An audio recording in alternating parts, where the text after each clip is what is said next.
Entertainment and Sports Network.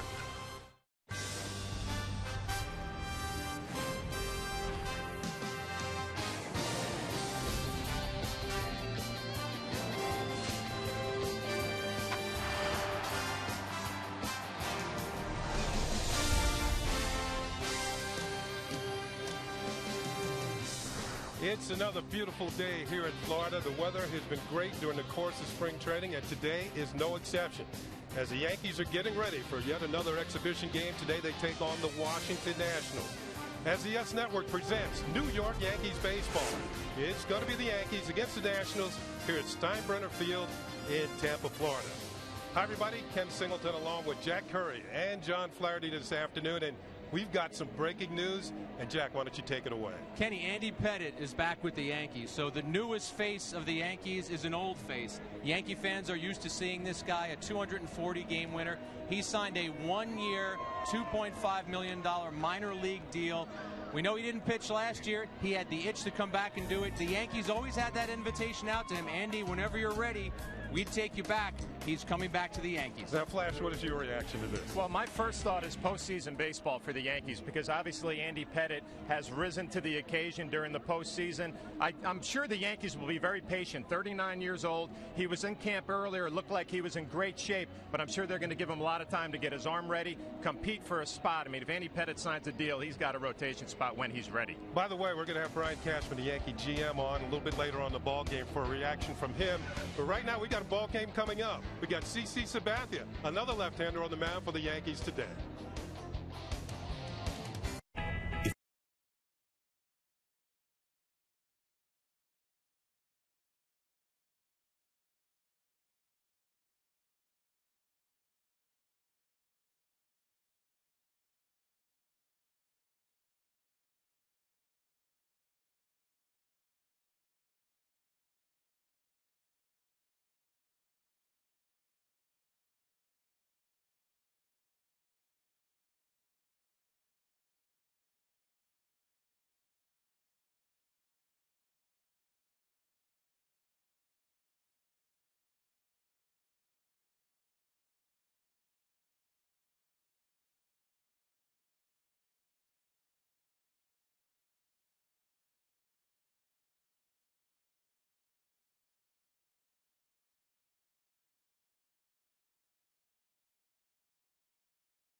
Today's game on YES is brought to you in part by Cadillac. Visit CadillacTristate.com to find a dealer near you.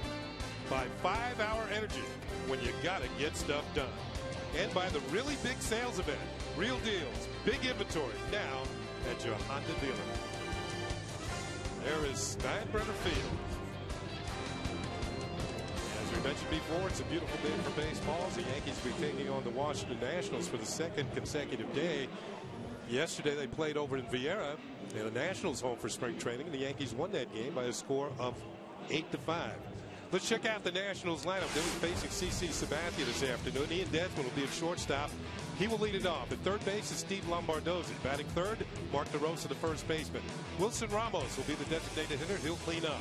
Jesus Flores will do the catching this afternoon. Jason Michaels will be in left. Red Carroll's in center field. The phenom, Bryce Harper, 19 years old. He'll be in right field for the Nationals today. And batting ninth will be Andres Blanco, the second baseman. Well, that will not be the opening day lineup for the Nationals, but they will go to work against CC Sabathia, #1 starter for the New York Yankees. And you look at last season, 33 starts and 19 wins. The ERA right at 3. We'll take a look at our Volkswagen pitcher scouting report on CC Sabathia. This will be his 3rd start of spring training. The Yankees hoping the 3rd of many. He made 33 starts last year. And the pitch count for CC, what he wants to do today is elevate that maybe to 60, 65 pitches. But he's looking forward to April 6th against the Rays, opening day for the New York Yankees. Opening day will be over at Tropicana Field, which is not too far away from Steinbrenner Field, just across the causeway in St. Petersburg. Just about ready for baseball here this afternoon. And here's the first pitch of the ball game to Ian Desmond. And it is swung on and missed, strike 1. Desmond, the Nationals shortstop. He's got some speed, but look at that on-base percentage. They are looking for a lead-off hitter. On-base percentage is .298. Desmond is in that slot so far. It pitches high from Sabathia, and the count evens up at a ball and a strike. CC's velocity, you saw those first 2 pitches, 90-92. Now, he can throw a little bit harder than that, but we're not quite through, only about halfway through spring training. Building up arm strength. Pitch is hit on the ground towards third, and it's by Alex Rodriguez, and on down the left field line. It bounds off the wall. Bill Hall's up on it. He throws into second, and it's too late. Desmond has a leadoff double to get things started for the Nationals this afternoon. Well, you saw Bill Hall in left. You saw Alex Rodriguez in third. Let's check out the rest of the Yankees on defense, brought to you by the Home Depot. Hall, Granderson, and Jones in the outfield. Rodriguez, Bernier at short. Cano at second, Teixeira at first, Cervelli doing the catching for CC. Kenny, you talk about velocity in spring training for CC Sabathia, not that big of a deal. I think more important, location, getting that fastball in on the righties. Second hitter, Steve Lombardozzi, the third baseman. He tries to lay down a bunt, pops it up in the air, and it's going to go into foul territory.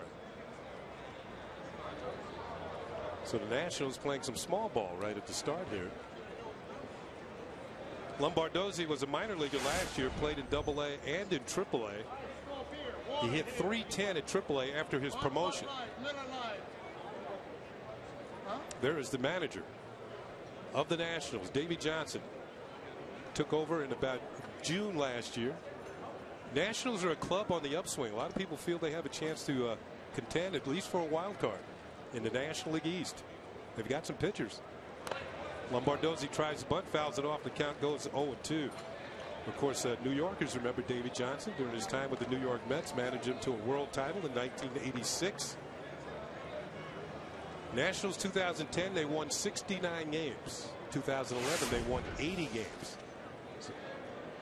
And 15 seasons as Major League Manager. The Mets, Cincinnati, Baltimore, Los Angeles, and Washington. And all those previous stops prior to Washington, this ball is lined into center field for a base hit. Desmond broke back to second. He'll make it as far as third. And the Nationals have runners at the corners with nobody out. Well, Lombardozzi trying to lay down a bunt was not successful, and then he does a good job hitting with 2 strikes. We'll take another look at the pitch, and it looked like a slider that just spun in the middle of the plate. Desmond had to freeze on the line drive, eventually makes his way over to third base. A nice piece of hitting right there with 2 strikes from Lombardozzi. So CC in an early jam here in the first inning. He'll face the veteran Mark DeRosa, who's playing at first base. DeRosa can play just about anywhere on the field. He's battled injuries the last couple of years, in particular hand and wrist injuries. Very solid player, though. That pitch is in there for a called strike. Well, saying about Davey Johnson is his 4 prior stops to the Washington Nationals. In all of those places where he managed, teams had a winning record, and his lifetime percentage is .563.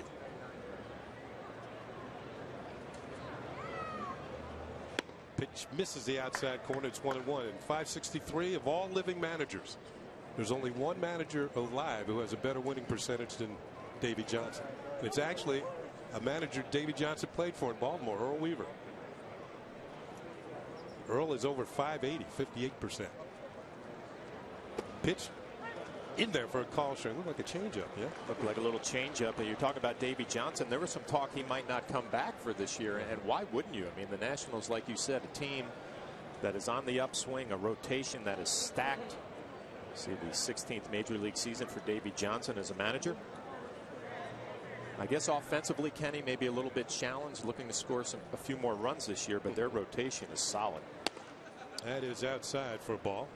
Looks like in the early going here, CC's having a little problem locating. Count is 2-2. Sometimes with CC, you see him falling towards a third base dugout a little bit, and the slider becomes a little bit flat. Off to a rough start. We'll see if he can straighten it out.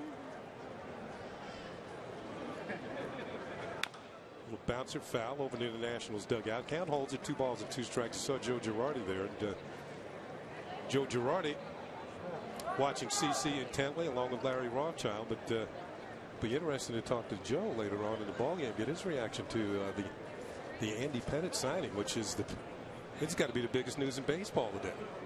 You come to the ballpark today looking forward to CC Sabathia, Phil Hughes pitching, maybe Mariano Rivera. Ball is fouled off. The buzz around the stadium and the clubhouse. Andy Pettitte coming back to the Yankees. That news was broken by our very own Jack Curry.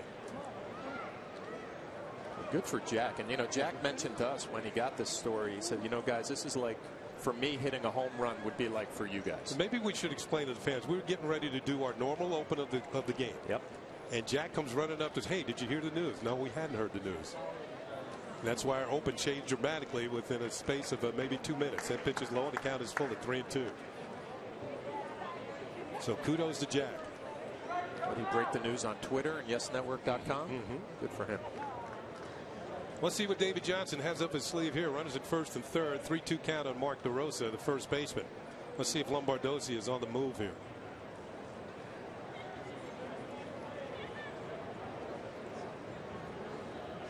He's going, and the pitch is outside for ball 4. The bases are loaded.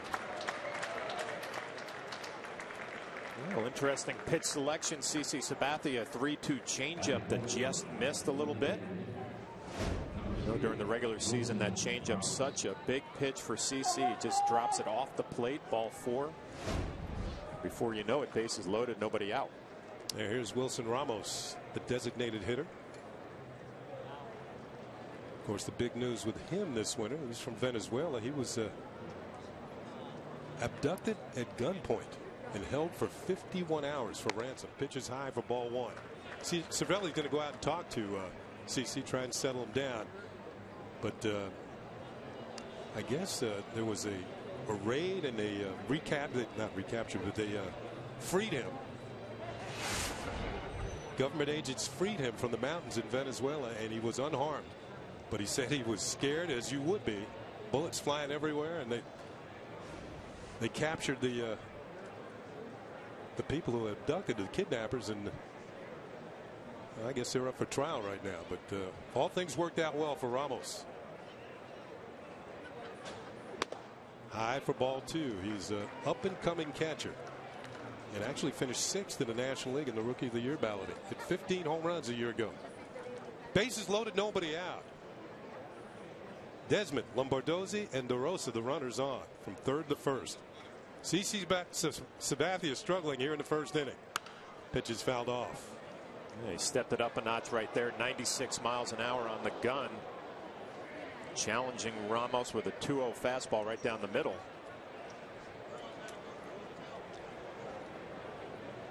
I guess this is for a pitcher. Bases loaded, nobody out. It's like a hopeless place. You don't want to be there.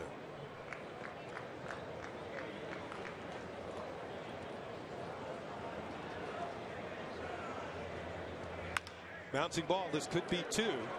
Or near the Cano. Over to Teixeira. And there's a double play, but a run will score as Desmond crosses home plate. The Nationals take a 1-0 lead. I guess that's as well as you could hope for in a situation like this. Get a ground ball at one of your infielders. Pitcher's best friend. Fastball right down the middle. Rolled over. A little 6-4-3. CC Sabathia will trade the run for 2 outs and try to work his way out of the first inning.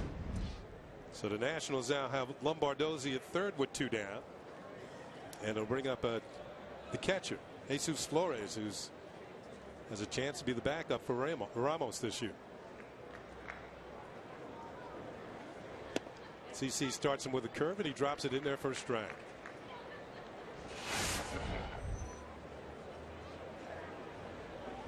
The Nationals AAA club is at Syracuse in the International League, and that's what Flores did last year.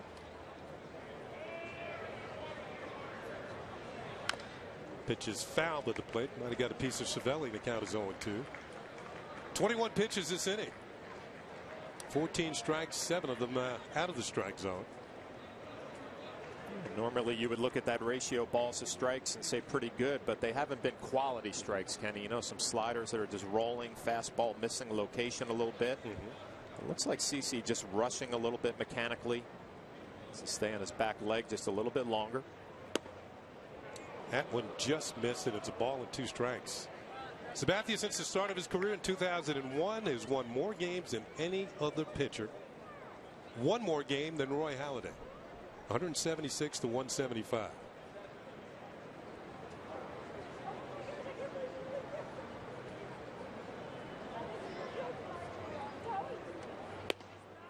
Missed again, and the count is 2 balls and 2 strikes as the count levels off.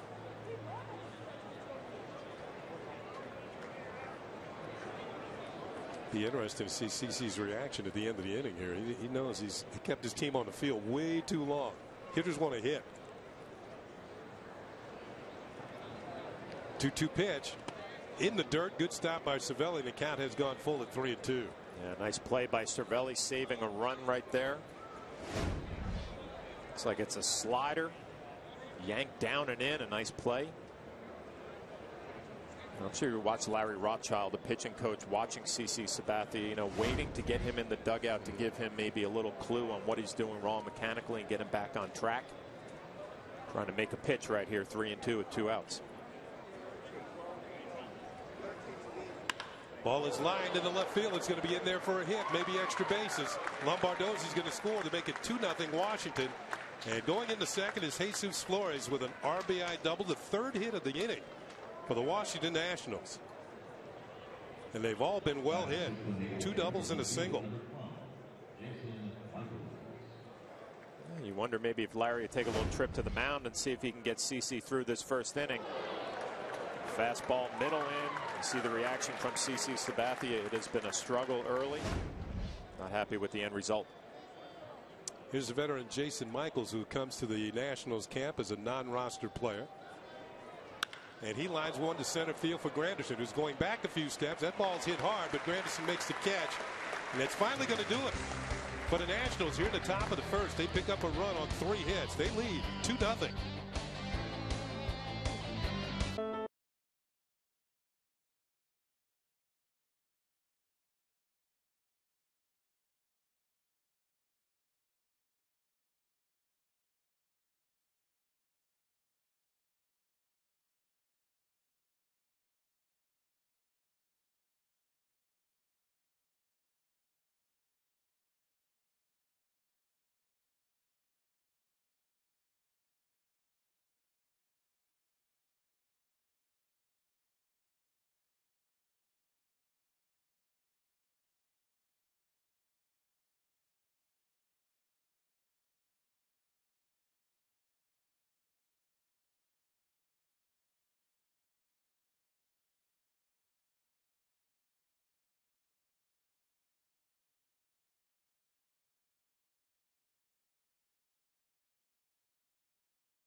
First, the Yankees find themselves trailing 2-0 to the Nationals, and the Yankees starting lineup will be presented by Lexus. At the very top, Curtis Granderson will be in the leadoff spot today. Robinson Cano will be at second. Alex Rodriguez at third. Mark Teixeira will be at first base. Andrew Jones at right. Raul Ibanez will be the designated hitter. Francisco Savelli does the catching. Bill Hall will be in left field, and Doug Bernier will be playing shortstop and batting ninth.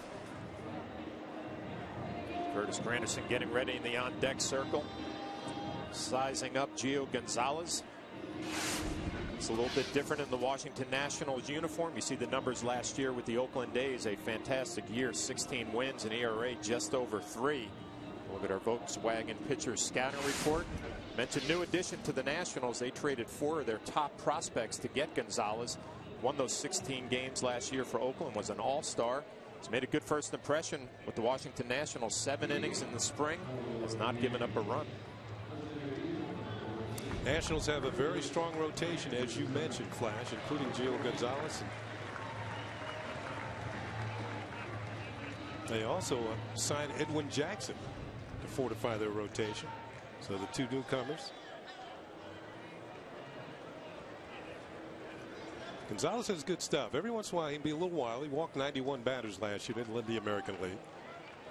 Pitch to Curtis Granderson over the outside corner for a call strike. Granderson having a good spring, hitting over 300, 316 to be exact. The 0-1 pitch, and that is outside, 1-1. Well, you mentioned the good numbers, Kenny. Also a nice test facing a tough left-hander here. Curtis did such a great job hitting lefties last season as Kevin Long, the hitting instructor, looks on. Curveball, and that just missed. 2-1. We might be wondering, where's Derek Jeter? He's usually in the leadoff spot. Well, Derek, we had talked to him in the clubhouse just before we came on the field. He's having a slight issue with a calf muscle. Check swing, and Granderson went around too far. It's 2-2. Now, Derek assured us it's not serious, and he'll be playing again in a couple of days. Russell Martin also has got a tightness in the groin, and he will be missing a few days. We can ask Joe Girardi for some updates, and certainly Jack Curry will enlighten us as to what's happening with these Yankee injuries of late. Full count now on Curtis Granderson. I had a chance to talk to Joe behind the batting cage this morning, asked him how the spring was going, and that was his only concern, some of the minor injuries going around. Payoff pitch. Granderson fouls it off. We're halfway through spring training, and that is one thing that every club wants to avoid. Injuries as we come to the close of spring training, and they wants the club to be healthy, get off to a good start. And like you mentioned, nothing sounds to be too serious. Joe Girardi really being cautious here in the middle of the spring. 3-2 pitch again, and Granderson hits a little number off the end of the bat. It's going to be a tough play for Lombardozzi. Bare hands throws. It's not in time. Curtis Granderson has himself an infield single. Combination of power and speed last year for Granderson with the 41 homers and the 25 stolen bases. Here's the speed. It's going to be a tough play for Lombardozzi, and a pretty good pitch from Gonzalez down and away off the end of the bat. Barehanded. Comes off with the throw, but Curtis Granderson runs too well. An infield base hit. Good start for the Yankees offensively. So Granderson's aboard for Robinson Cano.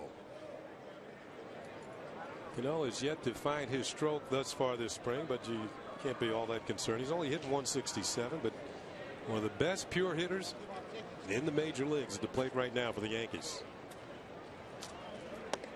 Way outside, ball one. And Flash, those numbers would indicate that. Yeah, sometimes you talk to a left-handed batter and they say, you know what, I need that good at bat in spring training against a tough lefty to kind of lock me in for the season. Really let the ball travel a little bit longer and go the other way. There's a strike. Of course, these Yankees know Gio Gonzalez. His days with the Oakland A's. Gonzalez has won 31 games the last 2 years with Oakland. That's pretty good on a ball club that's usually challenged to score runs. Not much in the way of run support. Cano lines one to left field, and it's going to be in there for a base hit. Maybe more. Granderson's to third. They're going to wave him home. He's rounding third. Here's the throw to the plate, and he's in there. And the Yankees have cut it to a 2-1 ball game. As Robinson Cano with an opposite field double. And just like that, the Yankees are on the board. And Robinson coming into this game, a batting average under 200. You know that is going to change. And maybe with this at bat right here, stays inside, drives it the other way. And Granderson will get his running in, scoring all the way from first base. Bobby Thompson, third base coach, waving him home, and he will score relatively easily. I wonder if that's one at bat for Robinson Cano that'll get him going the rest of the spring. Here's somebody who has been going this spring. Alex Rodriguez hitting .333 with a home run. Fouls one back, strike one. In fact, the first pitch he saw this spring, he hit out of the ballpark right here at Steinbrenner Field. Now, Flash, that's what every hitter wants. They want somebody on first base who can score on a double. And Granderson certainly fits that mode. If you hit a double anywhere in the ballpark, he usually will score for you. You like those guys with speed ahead of you. in the lineup. Yankees down by a run. It's 2-1. Nobody out here in the bottom of the first. They've gotten on the board themselves very quickly here in the first inning. And that pitch looked like a changeup, and it's low for a ball. It's the first run that Gonzalez has given up as a Washington National, mentioned in the Volkswagen Scouters report. 7 innings. Not giving up any runs until today, and a good opportunity for Alex here to drive a ball the other way, kind of like that first home run of his was in the opposite direction. That pitch is low and inside. It's 2 balls and a strike.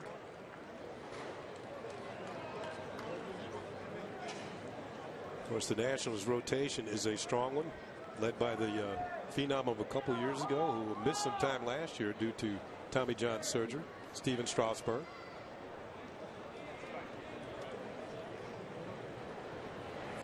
Curve, and it drops in neatly for a strike. 2-2. Jordan Zimmerman had an ERA just over 3 last year. John Lannon, Edwin Jackson, and Chien-Ming Wang, who was actually injured in yesterday's ball game over at Vieira against the Yankees. He strained a hamstring, but talking to Davey Johnson, he said he's been very impressive this spring, and they hope he'll be ready for the start of the season. Little numbered foul, actually hopped up and hit Alex. Count remains 2 balls and 2 strikes. Well, good news for Chien-Ming Wang. I mean, we watched a little bit of the highlights of yesterday's game. His sinker was moving all over the place and reminded me of the old Chien-Ming Wang from the Yankee days. It'll make Davey Johnson very happy. Hopefully the hamstring issue is not a major concern. Well, we both know you can't have enough pitching.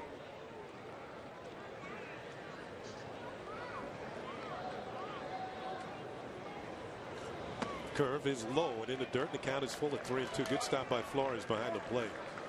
And for those of you who are just joining us, like we said, you can't have enough pitching. Andy Pettitte has re-signed a minor league deal with the Yankees, and they're going to give him enough time to get ready. They're not going to rush him, and at some point this year he might be rejoining the New York Yankees. Payoff pitch, breaking ball, foul at the plate. Count remains 3-2 on Alex Rodriguez. And that story was broken by our very own Jack Curry moments before today's game started. And we had Jack on in our open to give us the explanation of how that happened. We're going to have Brian Cashman, the Yankee GM, on in the 3rd inning. Brian will be explaining how this all came about. And then we're going to have a chance to talk to Andy Pettitte, right? Yeah, at 3 o'clock. Supposedly we're going to have Andy on the phone or thereabouts. We're planning on it. We're hoping. Yeah, we're hoping. 3-2 pitch, and it's foul tipped into the glove of Flores, and Alex Rodriguez is struck out. That's out number 1 for the Yankees. Let's check out the Nationals defense. It's brought to you by the Home Depot. Michaels, Harper, and Carroll in the outfield. Lombardozzi, Desmond, Blanco, and De Rosa in the infield. Flores doing the catching for Gio Gonzalez. The name that stands out for me there is Bryce Harper, just 19 years old. Pitch to Teixeira is low and inside for a ball. Last year, Teixeira, as you look at his numbers overall, right-handed was his strong side. Hit over 300 right-handed. Now his average was low batting left-handed, but hit a lot of home runs from the left-hand side of the plate.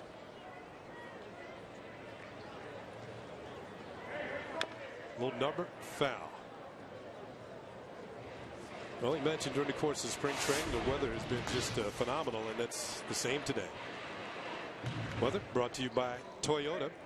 82 degrees and sunny. That's been about the forecast for this upcoming week and the past week. And 51 degrees, that's not bad in the Bronx. I've played in a lot colder than that. That pitch is low for a ball. Didn't like it, but I had to. The Yankees would sign up for that right now. 50 degrees when they get back to New York. But I flew down here Tuesday, Kenny. It was 70 degrees in New York. Just beautiful. Speaking of Andy Pettitte, remember the game he pitched in the Bronx? It was snowing. Yep. 2-1 pitch. That was the 1996 opening game. 3 balls and a strike, I should say, on Teixeira.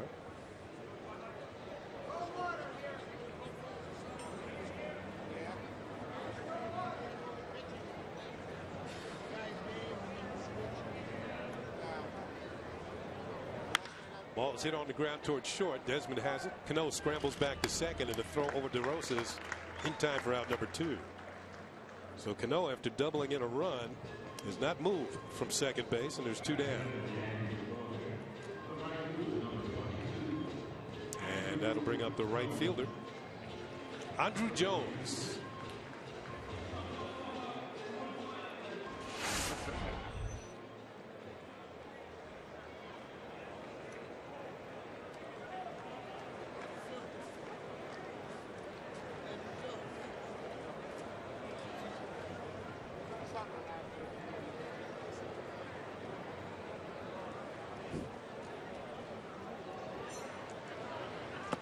Jones takes a pitch low for a ball. And one thing about Gonzalez and why he's had trouble with the Yankees during his time with the A's, his control is not as sharp as you would like, and the Yankees would wait him out, and they could get him out of the game by the 4th or the 5th inning.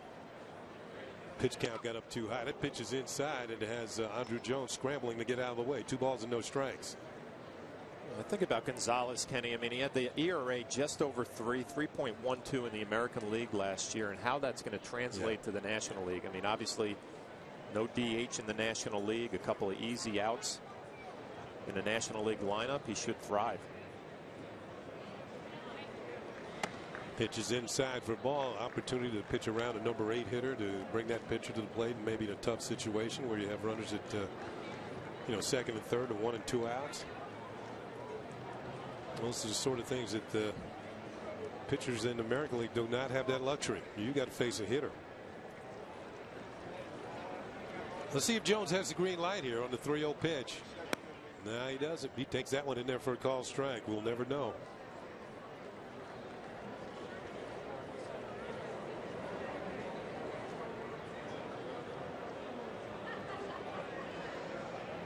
Flash, when you got that green light, you were letting it go, weren't you? Especially if it was a fastball. 3-1 pitch and a check swing, and that misses inside. The inning will continue. The Yankees now have the potential tying run at second, go ahead run on first against Gio Gonzalez, and right now looks like Steve McCatty, the pitching coach, is going to come out and talk to Gio Gonzalez, who's having his problems here, just as CC Sabathia did in the top of the inning. There's Steve McCatty, who was a longtime pitcher in the American League years ago with the Oakland A's. Fans' copyrighted telecast is presented by the authority of the New York Yankees and may not be reproduced or retransmitted in any form. Any accounts and descriptions of this game may not be disseminated without the express written consent of the New York Yankees. So Davey Johnson has his pitching coach Steve McCatty trying to settle down Gio Gonzalez. Davey Johnson, manager of the year in 1997 with the Baltimore Orioles. It's the Orioles' last winning season. And what did he get him? Got him fired.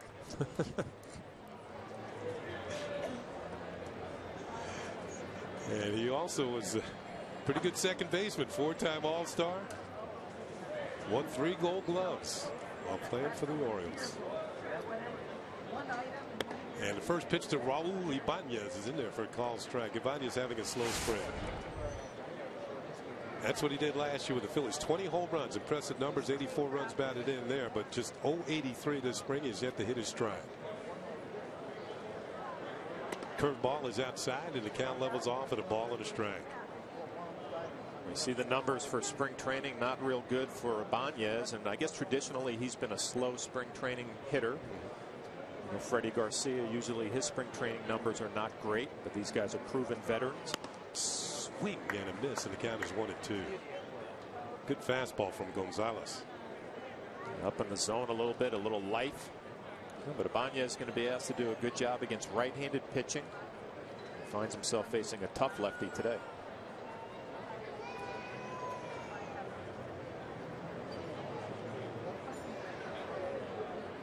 Swing and a miss, strike 3. So Gonzalez leaves 2 men on base. The Yankees do pick up a run on 2 hits at the end of 1. It's been a long inning. Bryce Harper will be coming up when we come back.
Well, Yankee fans, if you want to guarantee you'll have a seat on opening day, get the new 12-game opening day ticket plan.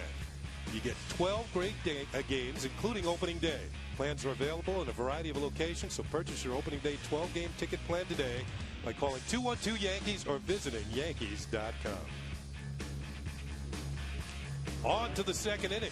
After a lengthy first inning, both pitchers kind of struggled. CC Sabathia gave up 2 runs on 3 hits in the top of the first, and Gio Gonzalez gave up a run on 2 hits to the Yankees in the bottom of the first, and both pitchers kind of struggled with their control.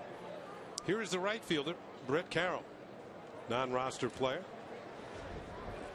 Tried to open some eyes during the course of spring training. Here's CC's first pitch at the top of the second, and it's upstairs for ball 1. Well, you look for some improvement now from CC Sabathia here in the second inning. Has some time in the dugout with Larry Rothschild, the pitching coach. See if he can get his game straightened out. Ball 2. 2 balls and no strikes.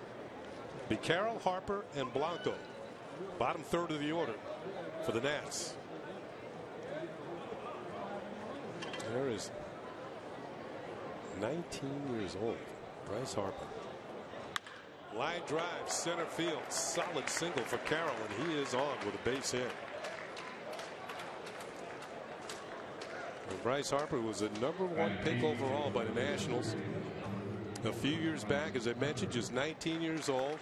He does have a chance to make this ball club. Born in Las Vegas, Nevada. 2010 Golden Spikes Award, best amateur baseball player. First overall pick 2010. Futures game selection last year. And a #2 best prospect in 2012, rated by MajorLeagueBaseball.com. The best overall prospect, Matt Moore of the Rays, the left-hander. And he is something to watch as well. So here's Harper. Pretty good year last year in the minors. Takes a breaking ball from Sabathia for a strike. Good curve. 16 homers, 65 runs batted in. He moved up to Double-A, hit another home run, and so he finished the year with 17 home runs overall. Fouls went off, and quickly he's behind on the count. No balls and 2 strikes. Well, there's been some talking. He might be able to make this team, Kenny. You know, the manager Davey Johnson looking on today, and we'll get a good indication of how he can hang in there against a tough left-handed pitcher in CC Sabathia. I think that's one reason he's on this trip, because the Nationals want to see how he does against left-handed pitching.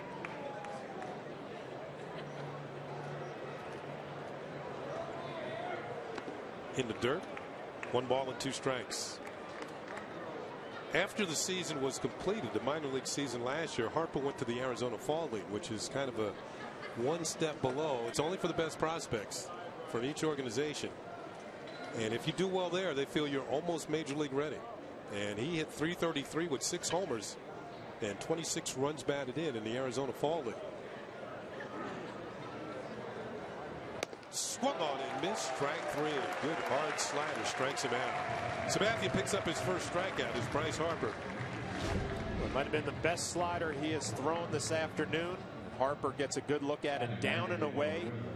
That front hip just left a little bit early.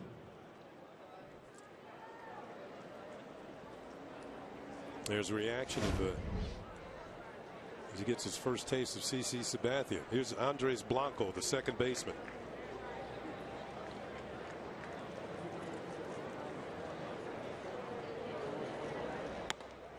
And that is in there for a call strike from Sabathia. 94 miles an hour. Now, Flash, isn't this a time of spring where you want your pitchers to start letting it go a little bit more? This is a 3rd start for Sabathia this spring. I'm thinking maybe, you know, this afternoon, obviously you want to get your pitch count where you want it to be, but probably his next start, where mentally I think you start dialing it in a little bit. And, you know, I got to get myself ready for opening day. Runner goes, the pitch is fouled off. Maybe a hit and run put on by Davey Johnson. Coming to camp this year, Brian Cashman did a great job of re-signing CC Sabathia, and he's the one pitcher Joe Girardi just does not have to worry about. You know, as long as he's healthy, you know what you're going to get out of him. Some question marks around the rest of the rotation. A very talented group, but where is everybody going to fit in? Got a little more complicated today with the Andy Pettitte news. Pitch is fouled into the glove of Cervelli, and Blanco is out number 2. 2 straight strikeouts for CC Sabathia. It was a good slider to Harper, and there looked like a fastball in on the hands, and CC starting to locate that fastball in on the righties. And when he does that, you know mechanically he is a little bit better than he was in the first inning, so things starting to change for CC Sabathia. Now the lineup turns over, and back to the top to Ian Desmond, the shortstop, who had a double and scored in the first inning. 2 outs, a runner at first. And Sabathia misses for ball 1.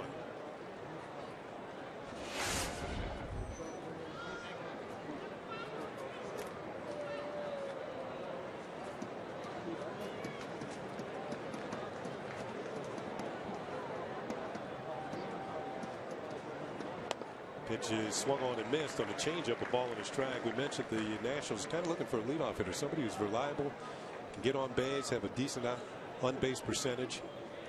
They want to set things up for hitters like Jason Worth and Michael Morris, who had a big year last year, hit over 30 home runs.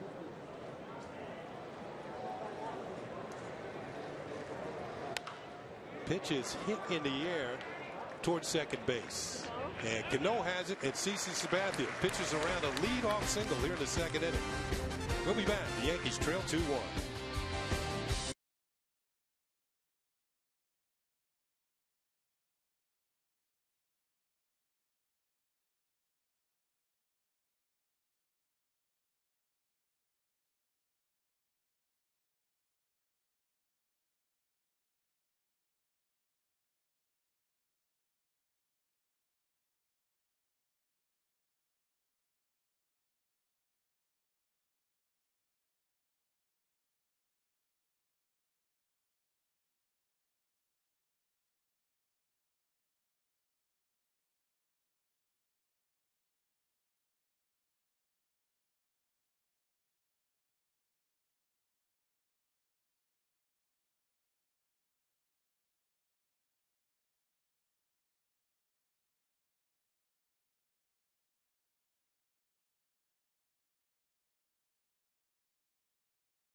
Today's Game on Yes is brought to you in part by Chevy.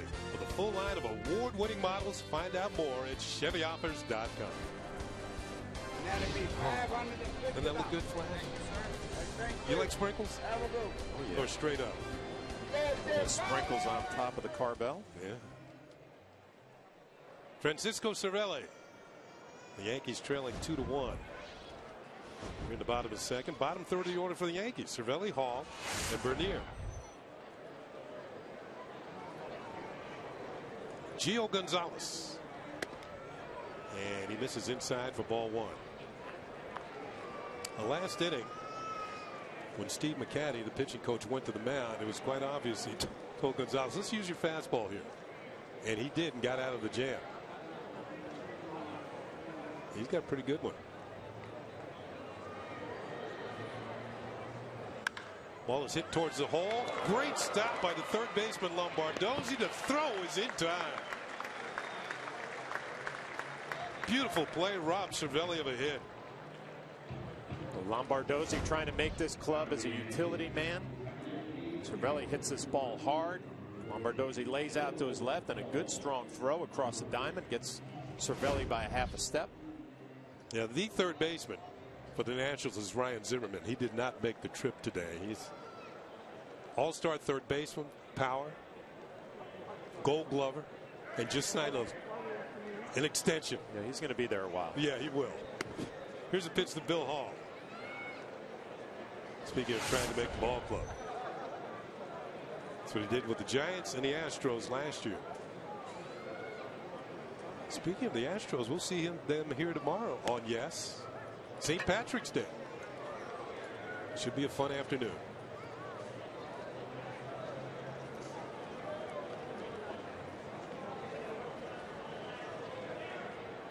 Good day to go green. Breaking ball, and it's a good one. In there for call, strike 3, and Bill Hall is gone. Third strikeout for Gio Gonzalez.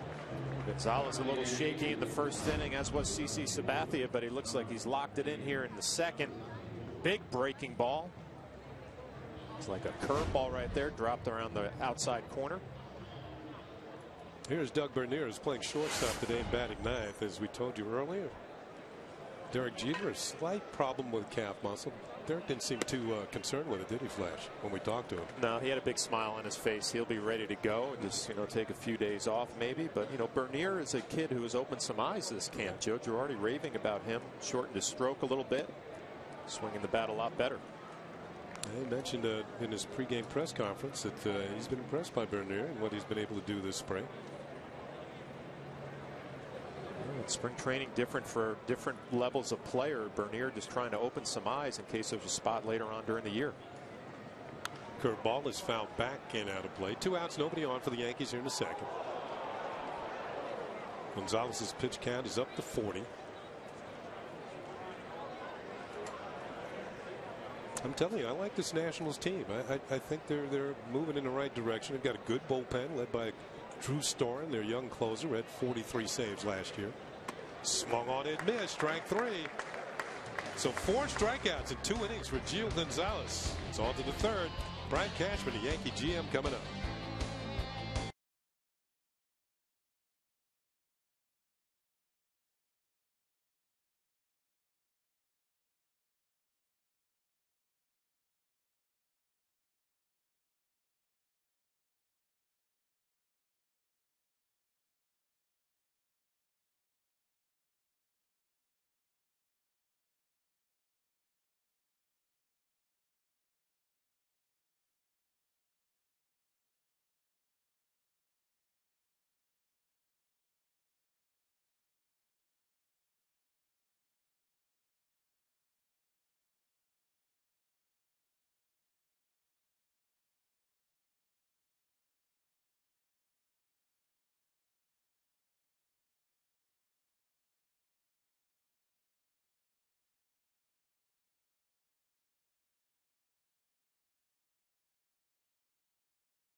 Back at Steinbrenner Field, the Yankees trailing the Nationals 2-1 as we go to the top of the third inning. We're going to bring in Jack Curry, who has a special guest today, and Brian Cashman, the Yankee GM, has been kind enough to join us. You got any news for us, guys? How about that, Kenny? Brian Cashman in the booth, which means we have a 4-man booth. And Brian, we have to start with the Andy Pettitte news, and I have to ask you, how did this all materialize? How did this come about? Well, I mean, it really started this winter, and it's continued since this winter. I got a call from Andy in late December. He actually said, based on a radio interview he heard with our buddy Michael Kay that I did, Michael had asked me apparently in the radio something about Andy Pettitte and, our pitching issues and would I ever have I checked in with Andy, and I hadn't. And I said, I'm not going to bother Andy with his retirement. I said, if he wants to play, he knows how to call us, because we've always told him I believed he retired early and he could still pitch and he could help us, and if he was ever interested, we'd be interested. Andy called me in late December and started talking to me about that and said it got his juices flowing to hear me say that. And I was kind of caught off guard. So I said, are you willing to commit, to playing? And then he said, another thing that caught me off guard, he said, no. He said, I'd like to work out for about 6 weeks or so and get a sense of how my body is, if it can match my mind. I'm just telling you right now, which really didn't mean much to me. He said, I'm thinking about it. But, he wasn't willing to follow through. I even made him an offer. And he said no, and it was a significant offer. It was, similar money to what he was making before, in the 10, 12 million range. And I said, if I offer this to you, would you take it? And he said, no, I'm not in. I'm just thinking about it right now. I probably need about 6 weeks. And that put me in a bad spot because I said, well, I got to improve the club. And I actually even told Andy, I said, I'm having conversations with Seattle about Michael Pineda. I said, I'm talking to Hiroki Kuroda. So I was very honest with him because I have that relationship with him and I can trust him. Ball hit down the left field line, and this one is actually out of the ballpark for a home run for Steve Lombardozzi, and it's now 3-1. Lombardozzi with a single, and now a home run. So, I got a question for you, Brian. Do you think the fact Andy was here earlier this spring as an instructor, do you think that got him going as well? Well, the story continues. So he said to me, listen, your job is to constantly do everything you can to improve the club. I can't commit. I can't accept your offer. I'm not, I'm not in. I don't know if I will be in. I'm going to work out. And if you make some moves like those in the meantime, I'll understand. And if I'll work out, and if I'm interested in 6 weeks, I'll connect with you. And if you haven't done anything, we'll talk.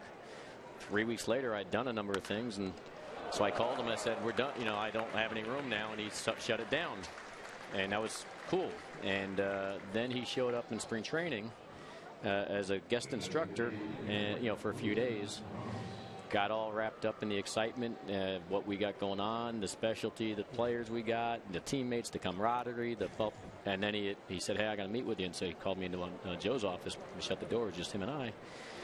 And he goes, you know what? I stopped working out for a week to 10 days after you called me, and I shut it down, but then I missed it, so I started going again. So I've been throwing the whole time since you talked to me, and now I'm here. I want to play. And I was like, man, it's like, I don't know what to do about it. It's like, I got 6 starters for 5 spots. Our budget spent. What I offered you in the winter, I don't have that now. And so we've kind of talked a lot since then with ownership, with Andy, and to the Steinbrenner credit, how Steinbrenner and his family is willing to stretch because of who he is. We've done a minor league contract now, and with a lot of conversations, knowing that, hey, it's been a while since he's thrown. We'll bring you in as a non-roster invite, stretch you out, and see where this goes. But we know if he's healthy, we know what he can do. I mean, what I said in the winter on that radio show, and what my heart believes is a healthy Andy Pettitte is a extremely effective player. That we have a lot of good pitchers here, but there's very few Andy Pettittes if they're healthy. So we're excited. This is clearly, what he had a chance to do in the winter with the money and wasn't willing to commit, and what he's doing now, if this works out with the money, it shows this is about, he wants all in, and he wants to be here, and he wants to help this team win a championship and be a part of something special if he can, work through it all. And so he's made a lot of sacrifices in his pure interest to coming back and playing baseball. Brian, what about this roller coaster ride? Because you talk about this cropping up in December from a radio interview. You make an offer, it gets declined, and then he comes back again and says he wants to do it. I mean, this really is a very interesting story of how Andy lands back in pinstripes. Yeah, this has been a roller coaster, and in terms of we just had very private, honest dialogue throughout. He knows what we think of him. He loves this organization and knows he'll always be a part of it one way or the other. And that blood got pumping back in him, and he's back with us, and we hope he'll play a big role with everything we have here. I think we have a lot of assets that we're trying to line up to take a heck of a run for 2012, and we're hopeful that Andy can be a big part of that. Wilson Ramos is just doubled down the right field line. Brian, when I heard the news, obviously you have 6 starters for 5 spots, and with Andy coming back, it gets a little bit more crowded. You're going to be patient with him, let him stretch his arm out. This probably will be something that will be revisited in April, May, maybe? Yeah, this is something to be continued later, or to be discussed later. It's one of those things where, listen, to be quite honest, he has not pitched in a game since October of 2010.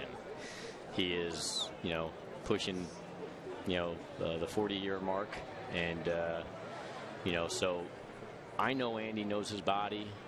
But at the same time, Andy hasn't gone through something like this, so we have to put him through a full spring training, get him stretched out. He's apparently been throwing bullpens. I think he's thrown 6 total off the top of my head, he told me. Wow. He actually came in and threw a bullpen the other day for me, privately, Girardi and Larry Rothschild, and I brought Gene Michael over to watch it too. Not for an audition, but just to get a sense for how he felt, because he's been doing these bullpens on his own. So the morning of the Boston game, which was a night game, Andy showed up here at 7:30. He was up in Orlando with his family. You know, you guys saw him. We were playing the Braves in Orlando that day, and he came over him and I visited by the batting cage talking further about this. And then that next morning, he drove down and threw a bullpen in front of us, so no one was here, and to get a kind of sense where he was, because he's been doing throwing, but as you know, he hasn't been doing he's been doing throwing and running and everything else like that, but not in this type of controlled setting. And putting the cleats on in the Florida sun is different than doing bullpens maybe at the house, even though, you know, it's all going to help him be farther along than he would have been. But how far away is he? We're just trying to get a feel for it, and this is something he still wants to do, and as we try to figure out if we can stretch the money and get approvals for it and all that stuff. So this has been something that's been discussed for a while, and again since December, and it's kind of taken its twists and turns, despite not even having a need in theory at all for starting pitching. I mean, right now, but as they say, you can never. I talked to Hal Steinbrenner. Hal reiterated to me the other day, because you can never have enough, right? And he said his dad always said that, and I said, you're right. You can never have enough, and especially in New York. Well, to look at Andy Pettitte, he looks the same as he did when he was pitching. Physically, when you look at Andy, he looks in great shape. Now, it's a matter of getting his arm together, I would imagine. Yeah, I'll be honest. I'm not worried about his arm as much as getting in shape as much as his legs. Mm-hmm. Because I do think he's been throwing a lot. Like with his kids, he told me how he's been throwing batting practice a lot. If he's done about 6 bullpens, I think today he's probably lined up on his own back in Deer Park, Texas, to do another one. That would be 7. So he's been getting it going, and so the arm's probably all right. It's just really. The lower half is what I'd be more worried about, to be quite honest, and allowing that the time frame. I mean, the previous 2 years we had with him before retirement, I think the second year before retirement, late in the year, he had a groin issue with a lower back and stuff like that. So these are things just, hey, you could be 25 and have those things crop up regardless. I said, but where he's at and the time off, in some instances maybe it benefits him, in other instances maybe it doesn't. It's a hard thing to get a feel for, so it's really important to, instead of, because the season's getting ready to start, let's get him through a proper process like he normally would go, full bore, and see where it takes both of us. And bottom line, if he's healthy, he's going to help us. He should. There's no doubt about it, because this man knows how to pitch. He used to be a power guy. Then he did, like a lot of guys can never make the transformation. Andy did. Just like you see Freddie Garcia has done the same thing.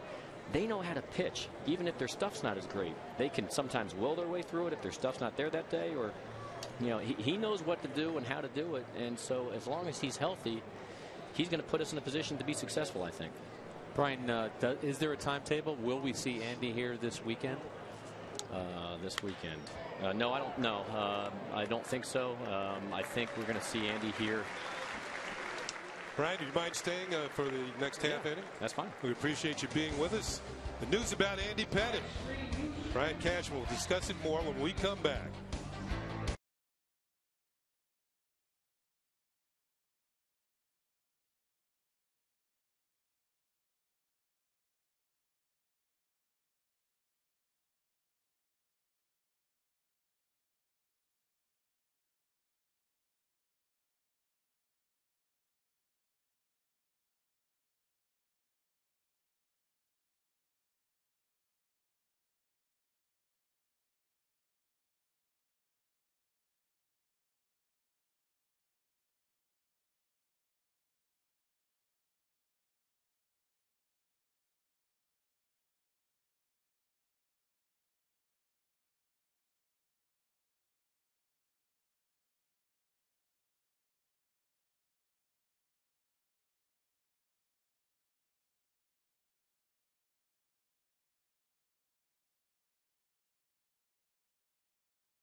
Bottom of the third here at Steinbrenner Field. The Nationals leading the Yankees by a score of 3-1. Yankee General Manager Brian Cashman has been kind enough to join us. And for those of you who might have missed it, the Yankees have signed Andy Pettitte. Yes, that Andy Pettitte to a minor league deal with the possibility of Andy working himself back into shape and joining the Yankees. And Brian, I'd like to ask you one question.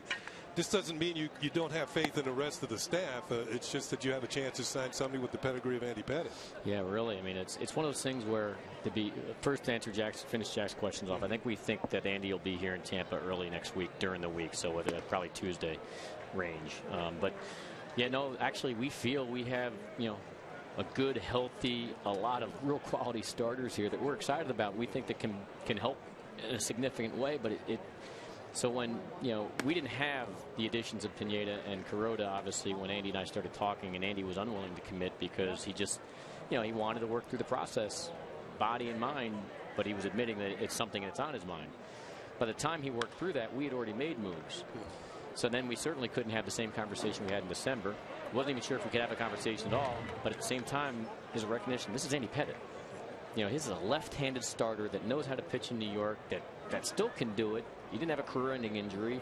Just took a year off because that's what he felt was important to him at that time, and now his juices are flowing again, and he knows how to pitch. So it's one of those things where, well, you know what? Let's continue to talk. So we had more conversations, and ownership gave kind of a parameter of what they'd be willing to do, but no more. Which Andy Pettitte, a healthy Andy Pettitte, is clearly worth more than that, I think, as we all know. And it's one of those things, how do you not say yes to this opportunity despite what you have? So I'm thankful that ownership here is that committed. Does it cause, obviously, questions of how this gets handled? Of course. We don't have to handle that right now. That can get kicked down the road over time because, obviously, Andy has to get in shape. He's got to pitch in minor league games on a minor league contract, get stretched out, get healthy and productive, and obviously up to 100 pitches and stuff. And then we'll be in a position to make decisions. Who knows where we're at in the rotation in New York at that time? But as I reiterate, know what a healthy Andy Pettitte from the left side, can do, and that's a welcome addition regardless of what we have. So we'll figure it out over time, but this is a great opportunity that we felt we could not pass up on, and I'm really happy that Andy's choosing to rejoin us. Brian, you're very enthusiastic about this, as you should be. What did you guys see in that bullpen session that you referenced? What we're used to seeing, to be honest. I mean, he looked good. He looked good. He had been throwing and stuff, and I'll let Andy speak. But again, it wasn't, even before he started throwing, I wanted to make sure, I was like, Andy, you're not here to try out. We're just here to kind of get a feel for how much have you been throwing, and just get a look at it and see how you feel with the cleats on in the Florida sun, even though it was the morning, versus what you do in the gym in Deer Park, Texas. It's just, as John and Kenny, as you guys know, when you work out in the winter back home, and then you get down here for the first few days, the stiffness and it's different. It's just different. And so I wanted to get a feel and allow Andy to get that same feel and to give us both a little bit of information. And I think Andy felt like, he was he got a little jelly-legged after about 20 pitches or so, despite doing so it gave him a better feel of, the time frame maybe necessary. And jelly-legged might not be the right word, but his legs got a little tired. Yeah. Which is good. That's a good, it was information. And so anyway, at the end of the day, that was an early morning before a long day, which culminated in a game of the Red Sox that night here at Legends at Steinbrenner Field. And we continued having conversations up until last night. I wasn't sure what was going to happen. And then I talked to Andy this morning with Hal Steinbrenner and Randy Levine. And we're all in. He's all in, and it's hopefully a great opportunity for everybody. Hey, Brian, how about some of the reaction from his future teammates, Derek Jeter, Mariano Rivera? Had you had a chance to talk to them about it? Briefly, I've talked to Derek, and I have talked to Mariano. I mean, you know what? You talk to people first that you respect. In this case, it's kind of a waste of time, but you do it anyway. I mean, like when I went to Girardi at first, first my conversation was with Andy. We're just, really between Andy and I. And then eventually when I included other people, I knew what their answers would be, but I had to go through that process. So you know, talking to Mariano, talking to Derek Jeter, talking to Joe Girardi, talking to Larry Rothschild, you know, and Larry hardly knows Andy for the most part. He just knows him from the opposing dugouts. You knew they would be like, really? Yeah, that would help us if he's a healthy Andy Pettitte. We get him back to where he was when he finished just in 2010. Yeah, absolutely. That's going to be a benefit to us, and count me in. But you knew that, and you knew, and it's not just what Andy does on the field as a competitor, it's what he does in the clubhouse as a teammate. And but you know, again, it's a great opportunity. He's excited for the challenge. He'll be able to speak to that here at some point. I can tell you. He knows what he's up against. He knows, like any of these guys right now that have been playing, this is a hard game that very few people have the ability to play and play well, and it's a challenge to maintain your health and consistency on a daily basis. And Andy knows what he's getting into, and he's been battling that his whole career and had success his whole career. Brian, we want to thank you for coming up and speaking to us. Yankee GM Brian Cashman on the signing of Andy Pettitte. A big day in Yankee history. Andy Pettitte might be back, and maybe sooner than you think. We'll be back in just a moment. Fourth inning coming up.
Floor in Orlando to duel Dwight Howard and the Magic in the first game after the trade deadline.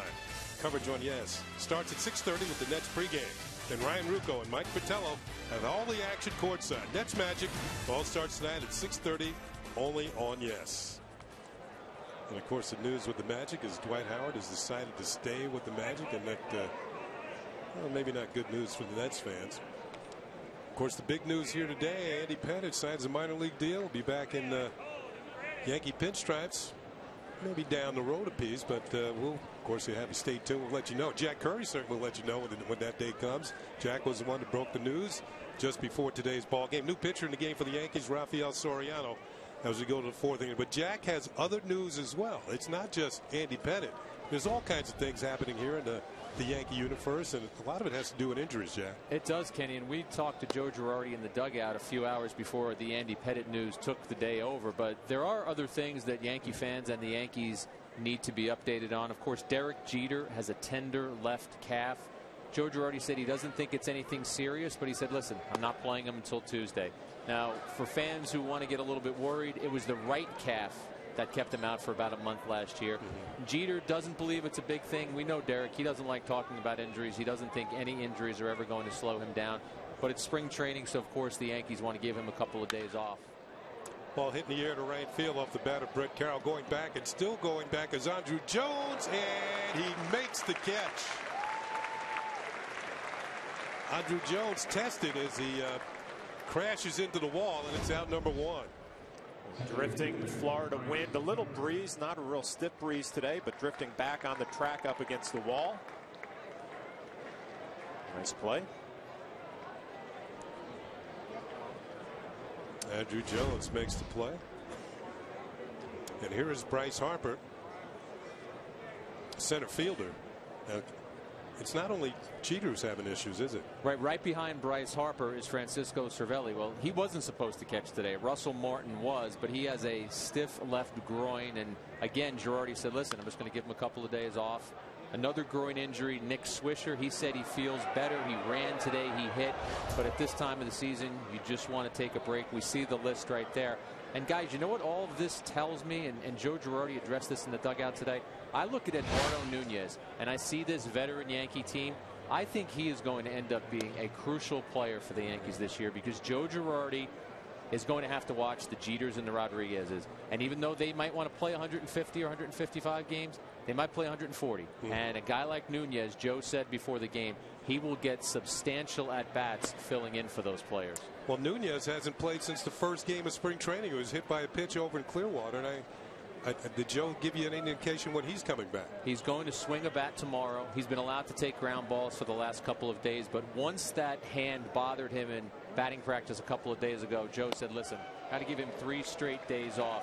But that's what I'm kind of talking about is you have to get these guys healthy heading into the season. And I think Nunez, the younger player with the fresher legs, I could see him spelling Jeter for 20 games at short, Alex for another 15 or so because Chavez can play some third too. But he looms as a very important player. Hot smash to Cano. He turns and fires and throws out the phenom Bryce Harper for out number 2. So, Jack, you have proven to be worth your weight in gold once again today. Did you guys love Cashman telling us that story? I wish I knew all of this was going on. At 7:30 in the morning, you would have been here, right? 7:30 in the morning, and then the fact that in December, Andy Pettitte hears something on Michael Kay's radio show and says Cashman was talking about him. I want to clear something up right away. Oh, go ahead. We can't give Michael Kay any sort of credit, can we, for this?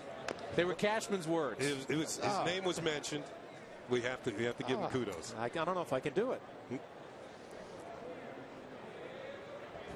But how do you keep that story as quiet as he kept it, Jack? Because I know your background reporting, you trying to find out these things, and he kept it quiet all the way till today. I think, John, much like reporters in New York are very seasoned and very experienced, working in New York as a GM is what Brian Cashman knows. And he knows he has a circle of executives around him, and he named them. Girardi knew, Rothschild knew, Stick Michael knew. I bet you there were a couple of other people in the organization. Randy Levine would know. Hal Steinbrenner probably knew. Exactly. Billy Epler, who is Brian's right-hand man. But, they kept that group very small, and the news was not broken until today.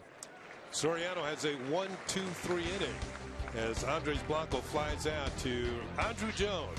Yankees coming up in the bottom of the 4th.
Well, fans, subscribe to MLB.tv Premium today and get over 150 select spring training games with no blackouts.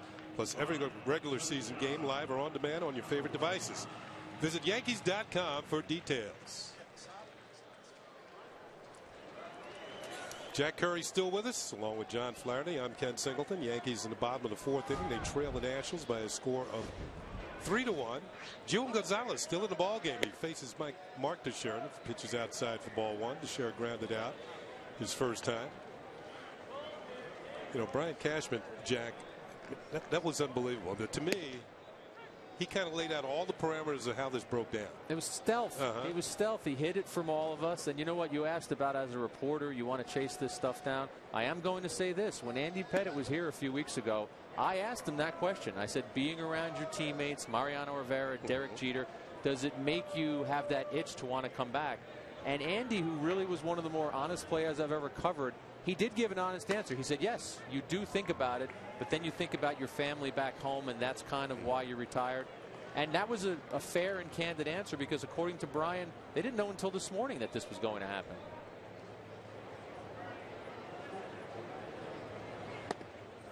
Two pitch to Teixeira is low and inside, ball 3. 3 balls and 2 strikes. Did we cover all the injury issues? We did. You know, somebody we didn't mention, and somebody who wasn't on the graphic, Kenny, who comes into play because of Martin's situation, is Austin Romine. He has a back injury too, and really hasn't played at all this spring. As we see the walk here, the back locked up on him in a bunting drill early this spring training, and he's another guy that if anything had happened, the Yankees would like to get him some reps. So if you're Joe Girardi, you just want to see all of these injuries go away by April 6th. You want to know that your 25-man roster is ready to go against Tampa Bay. Yeah, we saw Romine at the tail end of last year. I was very impressed, and anytime I hear Flash say a catcher's got it, and he was very you loved this guy, didn't you, Flash? No, I did. And, you know, he had a chance to make this team in spring training. But, you know, talking to Girardi behind the cage today, he said, listen, we want this back thing to completely go away so he can go have a productive season down in AAA. And if there's a need for him, I mean, he already proved, like you mentioned, Kenny, he's ready to go at the major league level. We'll see if that opportunity arises. Lee Mazzilli just to the right of Joe Girardi. Yankees trailing by a score of 3-1. There is a ball game going on. It's bottom of the 4th inning. Teixeira at first, nobody out. Andrew Jones fouls the pitch to the plate, and that got a piece of the catch of Flores, and he is down on his knees trying to recover here. When I see him go down right there, I am not like Andy Pettitte. There is no thought of returning to major league action when you see something like this happen. Well, you've been there before, it sounds like. I'll tell you what.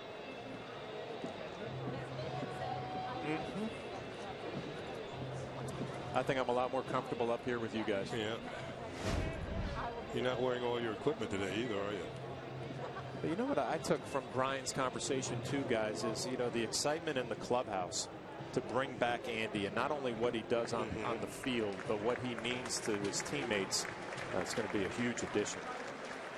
You're absolutely right, John. I mean, for that guy to walk in, it's instant respect. He was well liked when he was a Yankee. He was well liked when he came back a few weeks ago as an instructor.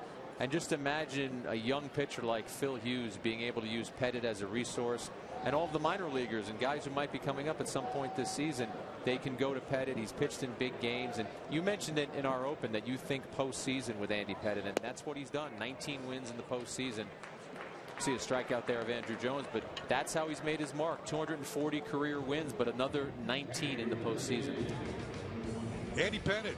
This is what we're talking about, folks. Postseason resume, 5-time world champion, 2001 American League Championship Series MVP, 19 wins in the postseason. That's the most all time. And 4-0 with a 3.52 ERA in the 2009 postseason. He won the clinching game of the ALDS, the ALCS, and in the World Series for the New York Yankees. Kenny, the other night I was talking to Paul O'Neill, and he talked about Game 5 of the '96 World Series. And of course, in that game, Paul makes the great catch in right field that kind of helps save that 1-0 win. But he talked about what Andy Pettitte did in that game, and he said when you talk about Andy Pettitte's career, that one game and what that did for him and how good he was in the postseason, then O'Neill flipped it around and said, you know what, if I don't catch that ball and we don't win that World Series in '96, the duel, of course, between Pettitte and Smoltz, O'Neill said, my career is totally different. Everything changes because they don't win that game. They don't win that World Series. Who knows? Who knows what happens after that? I mean, Joe Torre, of course, wins in '98 again, '99, 2000. But it was interesting to hear O'Neill attach so much significance to that game that Pettitte pitched. Well, wasn't it when the Yankees lost the first game of that series and George Steinbrenner was so upset he went to Joe Torre's? First we're going to look at Andy Pettitte in 09.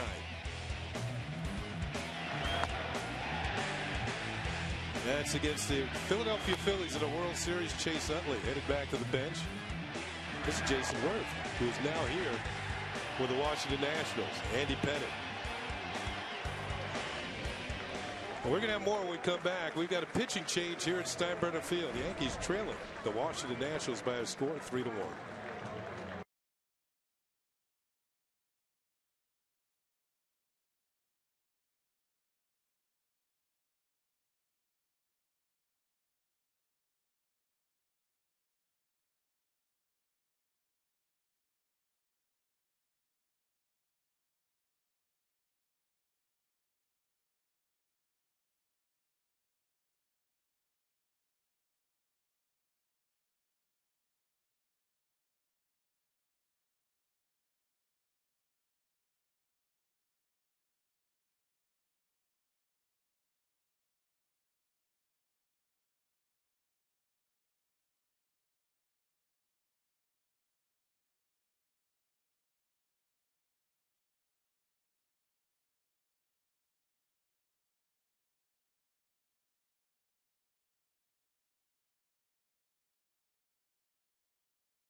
Steinbrenner Field, the Yankees trailing 3-1, but they have 2 men on with 1 out. Gio Gonzalez out of the ball game. 6 strikeouts for Gonzalez, but 3 base on balls, including 2 this inning. Gives way to Craig Stammen, and that's what he did last year with the Nationals. 7 games, 0.87 ERA, 12 strikeouts, and 10 in the 3rd inning. That's impressive. He'll face Francisco Cervelli. The Yankees threatening here in the 4th inning. And the first pitch is low from Stammen, ball 1. John Flaherty's with me today, along with Jack Curry. Jack broke the news earlier today, just before the ball game. I mean, we're about ready to do our open right flash. We've had everything all lined up. We're all ready to go. And Jack walks over and just blows it up. Here comes Andy Pettitte coming back to the Yankees, and we had to go from there. No, it's not fair. I was supposed to talk about Phil Hughes, and the next thing you know, I had to redirect and think about Andy Pettitte. News knows no schedule. It's going to happen. You heard Brian. He didn't know until this morning that this was happening. So we all are professionals. We all reacted. We've all seen him. You've caught him. So there's your man. You get to talk about Phil Hughes in a minute. All my research, I need to break it out. Part of this job is learning how to tap dance. You know what I mean, Flash? Yeah.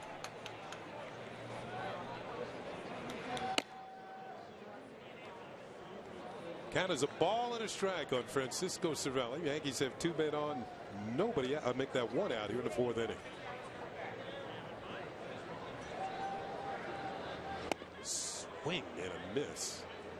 Ball with 2 strikes. No, I just watched Phil Hughes getting loose down there, and I'm sure the news of Andy Pettitte signing, I mean, everybody's all excited about it, but the starting rotation, they make you think a little bit now. 7 guys for 5 spots, and obviously we don't know when Andy's going to come back and be ready to go.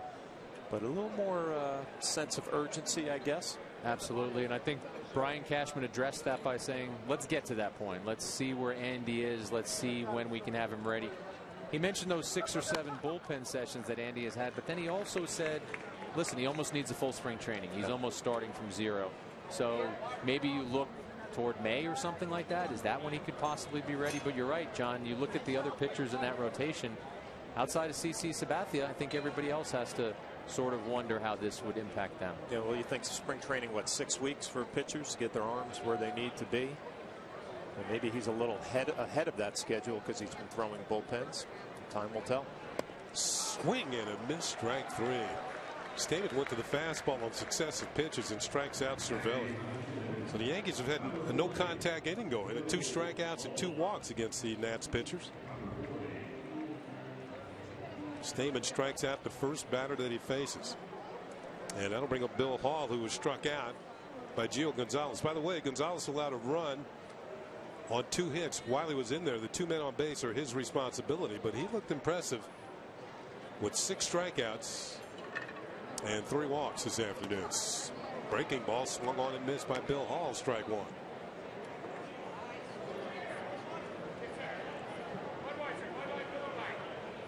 If you're the Nationals, trip over here is not the trip you want to make. It's a long way to the other coast of Florida. That pitch is in there for a call strike. 0-2. Across I-4. The Nationals train in Vieira.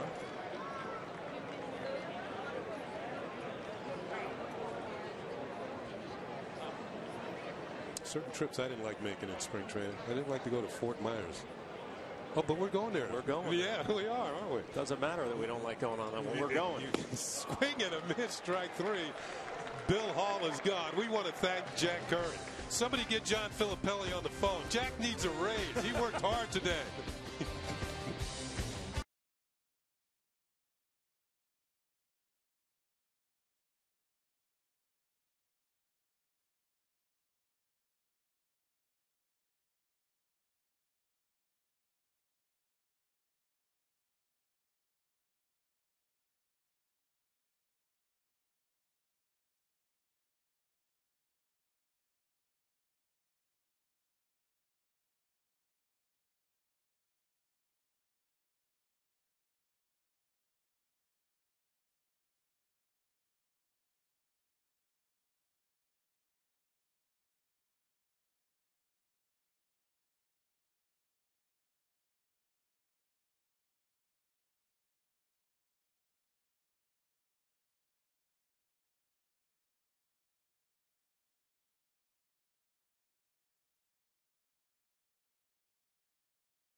Our Audi scoreboard tells us it's 3-1 Nationals going to the 5th inning. Of course, in the 5th in spring training, we are kind enough to, Joe Girardi is kind enough to join us. And Joe, I guess the big news today. You're kind enough to have me. Yeah, well, no, it's always a pleasure to have you with us, Joe.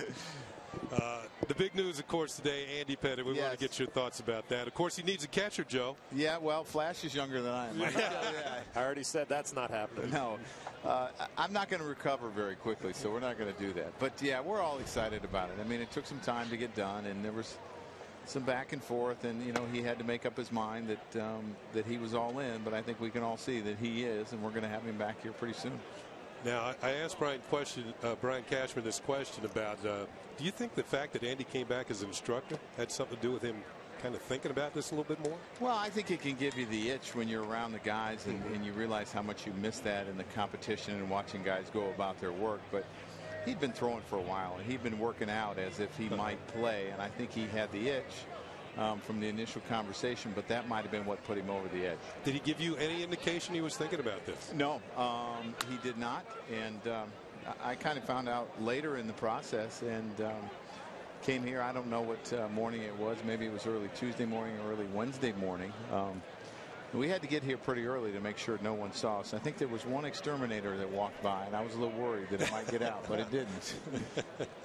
You know, Joe, Brian Cashman was mentioning he's almost a little more concerned about Andy's legs getting in shape and being able to hold up. What would your concerns physically for Andy be? Yeah, I think his arm is fine.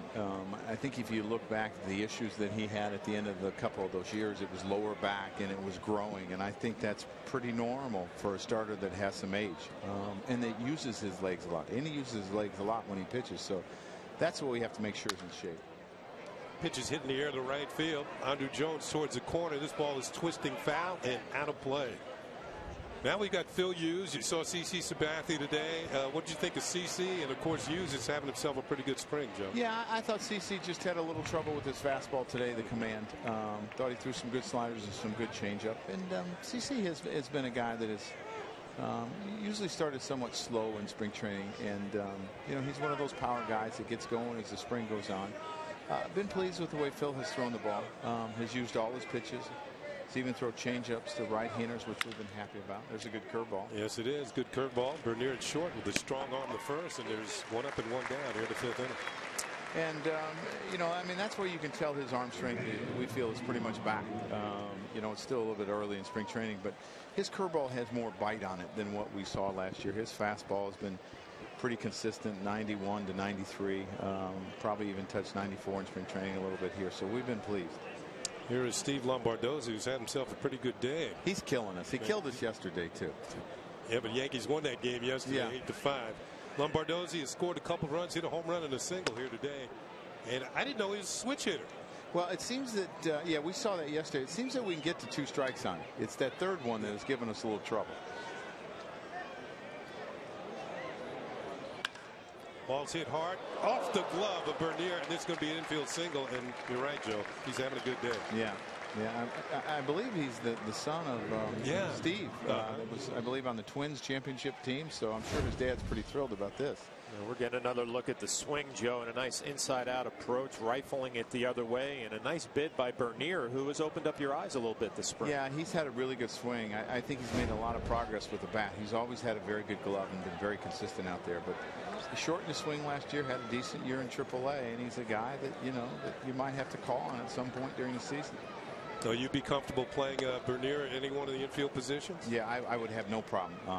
You know, because he's got some experience to him. I think he's in his 30s, and he knows how to play the game. Here's Mark DeRosa. Now, is this Lombardozzi kid someone I'm going to have to worry about a long time? Is he young? Let's see. We couldn't tell you that, but I think he only played AA. And so yes, the question, yeah, he's pretty young. And he can hit, Joe. He hit .309 in AA, moved up to AAA, and he kind of split the season at each place. And he hit a little better at AAA. Hit .310 at AAA, so he's a 300 type hitter. So this shouldn't surprise anybody. 23 years old, Joe. Yeah, and he's a kid that maybe we see during the course of the season this year when we play the Nationals. Yeah, that's true. They got a pretty good ball club over there. Davey Johnson's a solid manager. I was talking to Bill Mann today, Joe, and he says he might be a Hall of Fame type manager. Well, I was talking to Maz about it. There's the first and third here. I was talking to Maz about it. And, I was saying he's won wherever he's went. Yeah. I mean, that's the bottom line between Davey Johnson. He's won wherever he's went and done a very good job. First and third, one out. They'll bring up Wilson Ramos, the designated hitter. Joe, when you think about your own division, the American League East, just think of the managers in the division you have to go up against. There's some pretty strong candidates for manager of the year every year. There's a lot of experience within our division. Guys that have been around the game a long time. And, obviously the American League East is a very tough division and come down to the last day like it always does. And now with the addition of Bobby Valentine in Boston, that's going to make it even more interesting, I feel. I think you're right there. I think it'll make it somewhat interesting. It's a nice way to put it. Yeah. We try and please everybody out there. So Phil Hughes trying to pitch out of a jam here. First and third with one out. We saw CC get himself a double play earlier. Ball is fouled off. Might have been a broken bat, maybe not.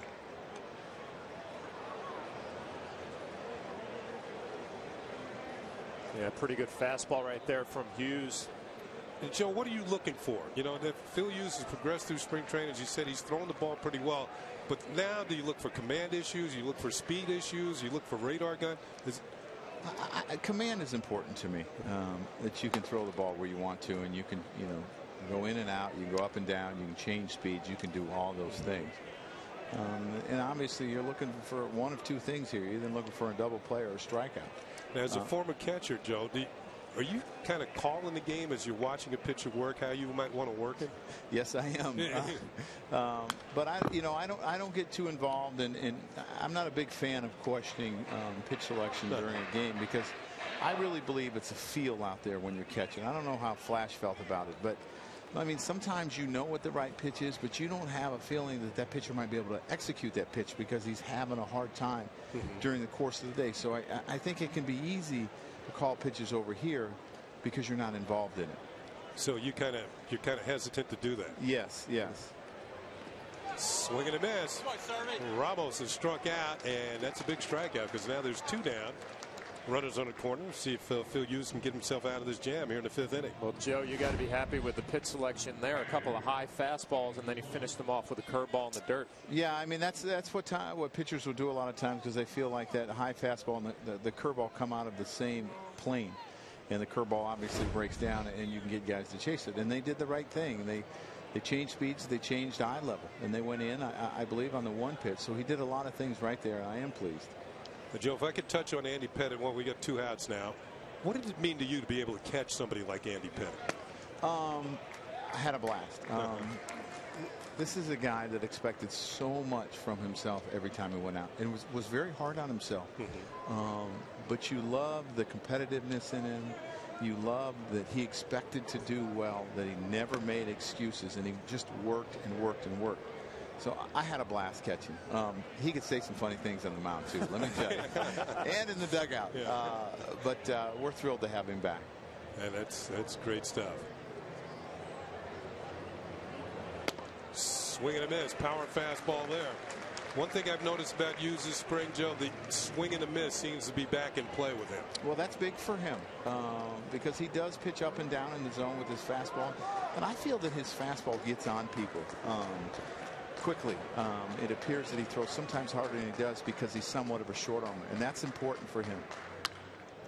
Late again, the pitch is fouled off by Flores.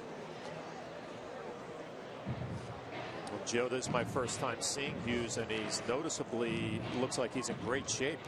Yeah. You know how it goes, Flash.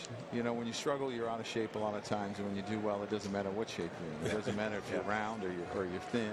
And you know, he took it upon himself this winter that he wanted to get back to the form that he was last year, and he's looked pretty good so far. Flores has put away on a high fastball. The swing and miss is back in vogue for Phil Hughes. Joe, we want to thank you for being with us. Thanks, guys. Trailing 3-1 as we head to the bottom of the 5th inning. A true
Hey fans, stick around after the final out for the Mike Francesa. The man behind the mic takes your calls on the hottest topics from around the world of sports, including updates from the NCAA tournament.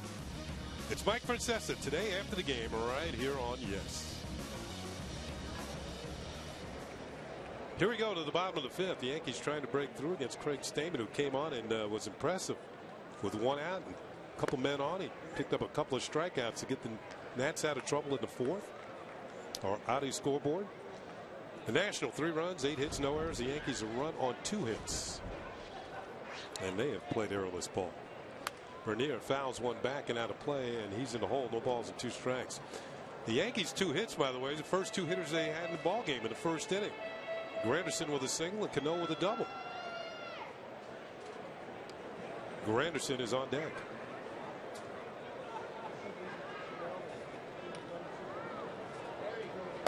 Pitch is low. It's a ball with 2 strikes.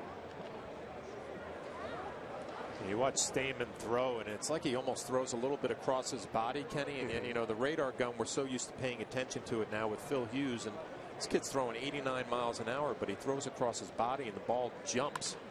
Breaking ball looped in the air towards center field. It's going to drop in there for a base hit. Well, we just heard the manager of the New York Yankees, Joe Girardi, talking about Bernier and how he shortened his swing a little bit. And here with 2 strikes, he gets a curveball up in the zone, does not try to do too much, and stays right up the middle. But here's a good look at the delivery, stepping towards the third base dugout, really hiding the ball well. A little short arm delivery. You can see why he has been successful. Usually left-handers do that. Yeah. I think it's more of a left-handed thing, but as Granderson steps in. Curtis has singled and scored and struck out. Takes a pitch in the dirt, and that is ball 1.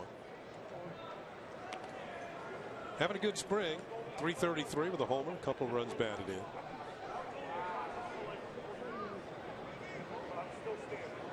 About halfway through spring training. And players who don't have it as of yet, as Bernier's on the move, the pitch is fouled off. I mean, they've struggled in the early going. They got time to get it going. And those who have been hitting well or playing well or pitching well, they just want to keep it going. Yeah. You know, I think about Curtis too, and that incredible season that he had last year, Kenny. He was probably one guy that said, listen, I don't want there to be an off season. I want to keep going. And you know, you have years where things go well. You want to come to spring training and have that same feel again right from the beginning of spring training, and it looks like he's doing it. Outside for a ball, and it's 2-1. 41 home runs a year ago. Led the American League in runs batted in with 119. That'll put a smile on the hitting coach's face. You see Kevin Long. To his left was Alex Rodriguez, who could bat this inning. Throw over the first. Bernier is back.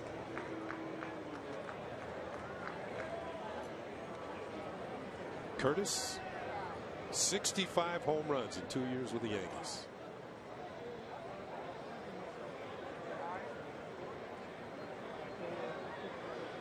Runners going. Pitch is on the way. Little number. Stammen has one play. He throws on the first. Granderson is out, but Bernier moves down to second. So Curtis now 1 for 3. And I'll bring up Robbie Cano. Doubled homer run in the first inning, then grounded to second.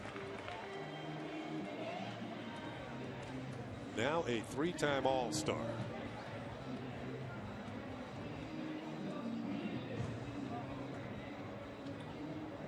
Flash, when you talk to, writers, scouts around the league, Cano's finished fairly high up in the MVP balloting the last few years. He might be able to go that extra step and actually win the award. This could be the year. You think back to last year, kind of got off to a slow start and then really caught fire in the middle of the season. Just had a spectacular year. But you know, you're talking the total package, Kenny. Yeah. And defensively, what he does for this ball club. Now it looks like he's going to be hitting third in the lineup. You know, winning the home run hitting contest at the All-Star break with his dad pitching. Maybe his dad actually helped him catch on fire. You know, and I got to give Robinson a little bit of credit. And I was talking, I think yesterday, to somebody about this. When he came up, I was still an active player on the Yankees, and you know, you saw all the ability, but you weren't quite sure which direction he was going to go. And now when you watch Robinson and his work ethic. Ooh, a rocket snared by the second baseman Blanco. From his knees, he throws out Robinson Cano. That ball appeared to be ticketed to right field, but Blanco had other ideas. A lot of things to like about this play. Robinson Cano has to feel good about the contact, hit it right on the nose, and Blanco going to his left, full extension, the throw from one knee. A lot of things to like about that play as Robinson Cano hits a bullet. Just a great defensive play. But getting back to the point, Kenny, how Robinson really has dedicated himself to this game and to be the best that he can be. A perennial all-star, and now we're talking possible MVP. Here's Alex Rodriguez, runner on 3rd and 2 outs, and the first pitch is over the inside corner for a call strike. A-Rod struck out, grounded out, 0 for 2, hitting an even .300 this spring.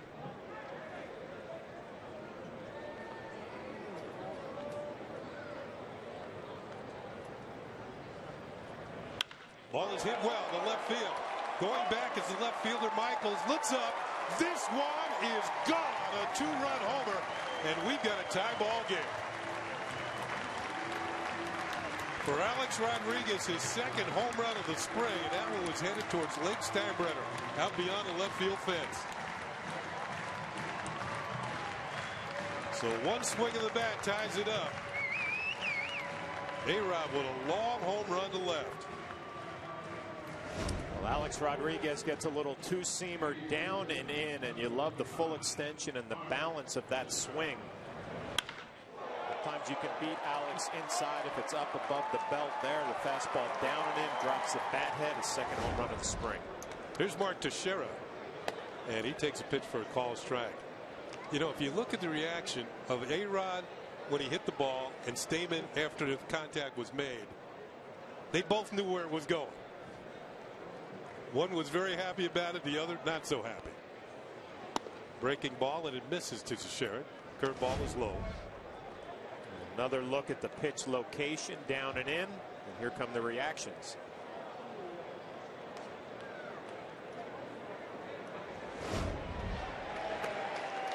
That's a classic.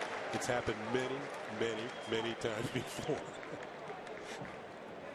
Well, if you're Alex Rodriguez, you bottle up that feeling right there, like you mentioned, Kenny, midway through spring training. Look forward to finishing up strong and getting off to a great start. 2-1 pitch to Teixeira, and that misses, ball 3. In fact, A-Rod goes into the season just one home run behind his former teammate Ken Griffey. A-Rod with 629 home runs, Griffey with 630. And the first home run A-Rod hits during the regular season will tie Griffey for 5th place on the all-time list. Teixeira draws a walk following the home run, and the inning continues. Second time Teixeira has reached base via the base on balls. Here's Andrew Jones. He's walked and struck out.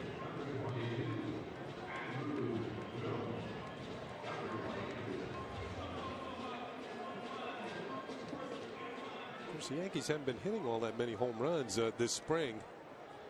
And that's for the club that led Major League Baseball in home runs last year.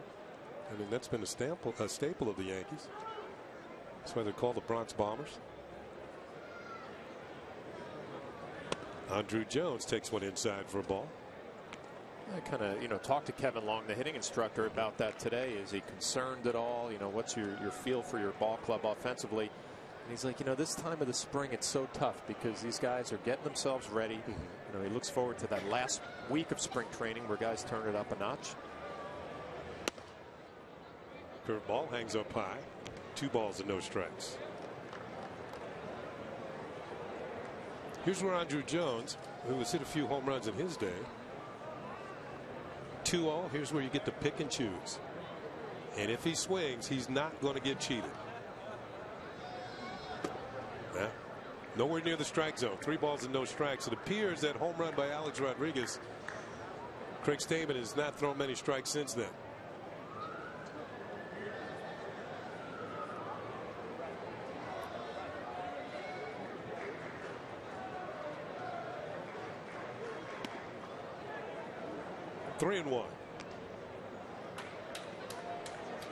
Well, the crowd's still buzzing somewhat after that home run by Alex Rodriguez.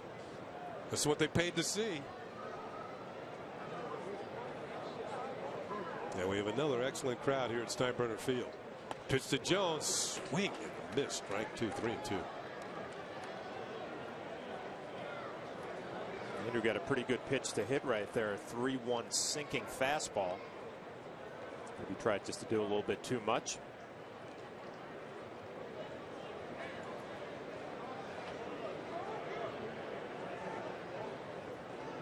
Payoff pitch. Bouncing ball towards short. Throw across the diamond is in time for the out, and that's going to do it. But the Yankees come up with 2 runs on 2 hits. The big one, this. A 2-run home run by Alex Rodriguez. At the end of 5, we're tied at 3.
Phil Hughes still on the mound for the Yankees here in the top of the 6th inning, but the Yankees have made other changes. We'll catch up on them in just a second. First pitch from Hughes is popped up. That's by Jason Michaels, and the third baseman J.R. Murphy will make the catch for out number 1. Now at shortstop for the Yankees, taking on for Bernier is Jason Nix. At second is Corbin Joseph. And at first is Brandon Lair. So a whole new infield for the Yankees as we move to the top of the 6th inning.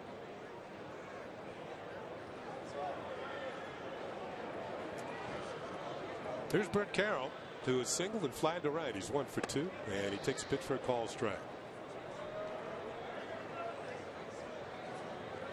Non-roster invitee.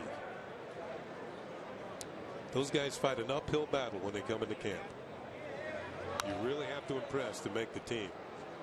And you're hoping you impress not only the team you're playing for, but maybe some other team that will sign you and bring you to the big leagues.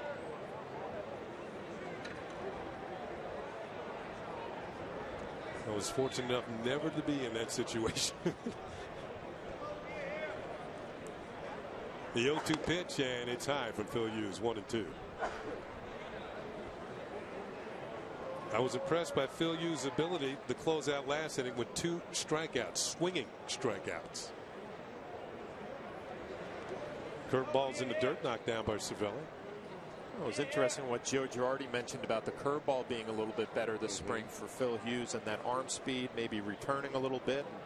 His stuff is a little bit crisper. But I also think, Kenny, there's a sense of determination from Phil Hughes this spring. You know, there's nothing guaranteed. You have to come into camp and win a job. Where was that? Flash, I know you'd be talking to the umpire after that pitch. A little conversation with Mark Wegner, the home plate umpire. Fastball down and away. Maybe a little low. Nice go, This one's hit in the air to center field. That is Justin Maxwell in center, taking over for Granderson.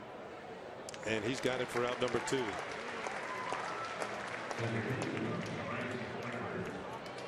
All right, here's the defense. Bill Hall remains in left field. Justin Maxwell, you just saw him in center. Colin Curtis is in right field. Andrew Jones is out of the ballgame. And of course, we mentioned the infielders: Murphy, Nix, Joseph, Laird. Cervelli's still in the game. And Phil Hughes into his second inning of work on the mound. Here's Bryce Harper, who has struck out and grounded out. And that is a crackling curveball that drops in there for a called strike. This guy has a chance to make a major league ball club at 19 years old. I didn't sign till I was 19. Well, the Yankees showing him a little bit of respect today. I mean, that was a first pitch curveball for a strike. You know, a lot of young hitters, a reputation that they're going to jump all over the fastball early in a count. Yankees throwing a lot of off-speed pitches early, getting ahead of Harper. One thing I've been impressed with him, and this is the first game I've ever seen him play, the way he tracks the ball to home plate. When he swings, he rarely pulls off. His head is just concentrating on that strike zone. Ball is pulled foul.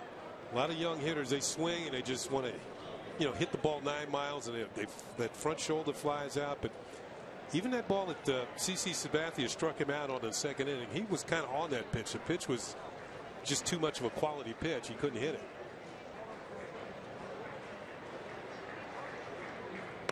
Full count now. And it looks like he has an idea of what the strike zone is. Yeah, we'll see. This pitch selection will be interesting to me because, you know, a young hitter will be hunting fastball here 3-2. We'll see what Hughes does. Curveball hit on the ground and hit hard off the glove of Laird. And it's going to go into short right field, and I should say Harper has himself a single. His first hit of the afternoon. That's the second ball he has hit with authority today. Yeah, this shows me a little something. A 3-2 curveball, and it's a pretty good pitch down. And Harper, who obviously was probably trying to find a fastball, gets a curveball and is able to drill it into right field for a base hit. See a lot of young hitters there, Kenny, kind of take that for strike 3, sitting on one pitch and getting a different one. Nice at bat. Here's the number 9 hitter, Andres Blanco, who has struck out and flying to right. We're talking about him following the pitch through the strike zone. Head down. Contact is made. He has himself a base hit. I think this young man's going to be with the Nationals for a long, long time.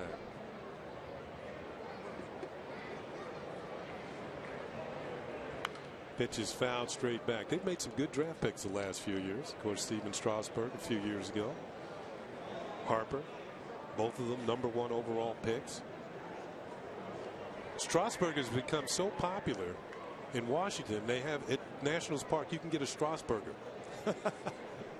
A hamburger named after him? Get this. It's an 8-pound hamburger. It's a family hamburger. This ball's hit on the ground towards second. Joseph has it. So Flash, you can feed your family with one meal. One burger will feed all your kids. If you want to take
Bottom of the 6th inning in a 3-3 ball game, and via the telephone, we are happy to bring in Andy Pettitte. He's talking to John and myself. And Andy, first of all, it's great news. We found out just before the game today, and that changed our whole outlook on the day. And welcome back, so to speak.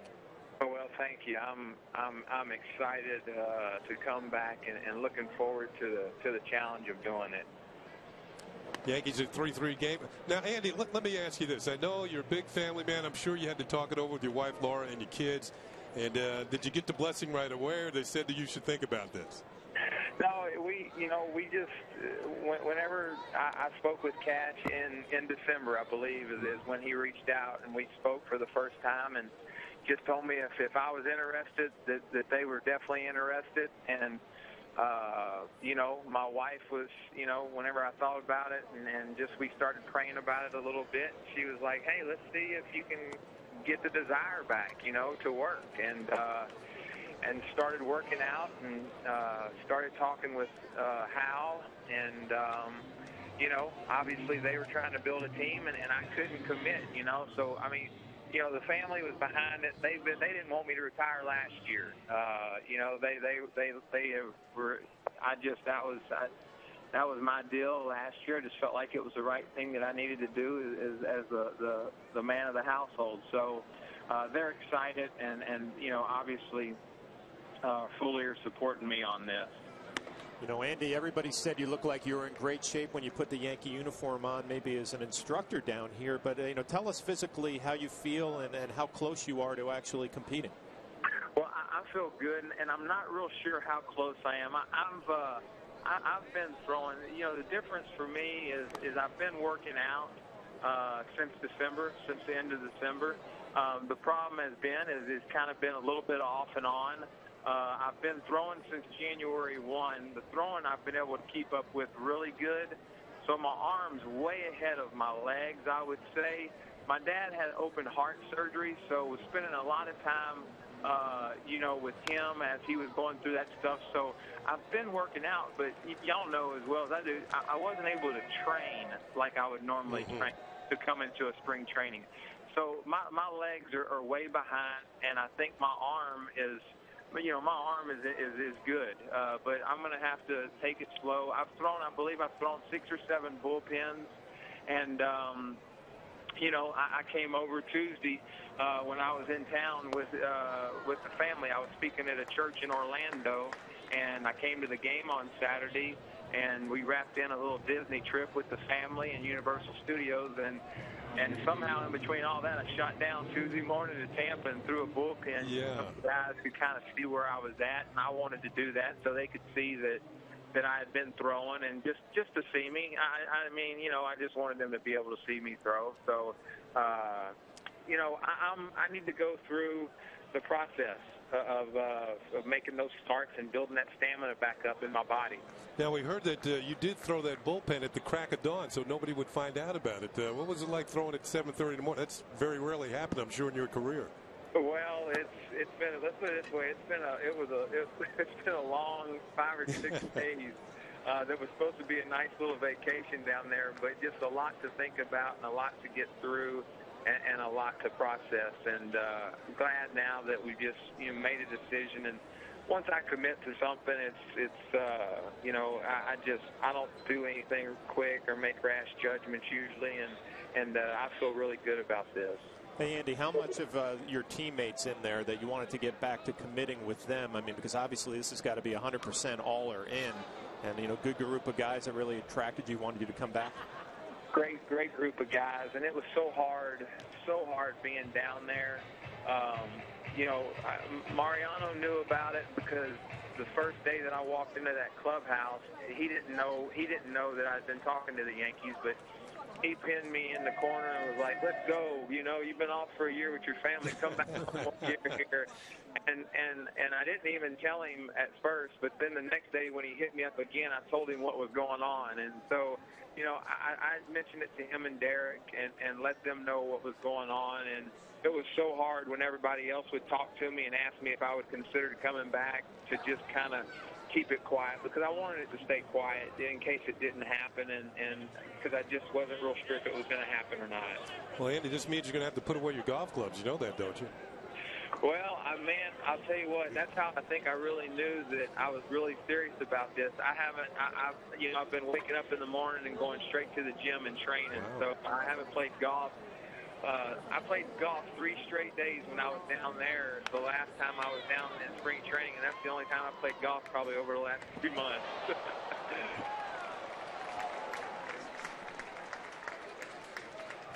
Well, Andy, we just had a 1, 2, 3 inning. We're going to stay right with you here. Don't go anywhere.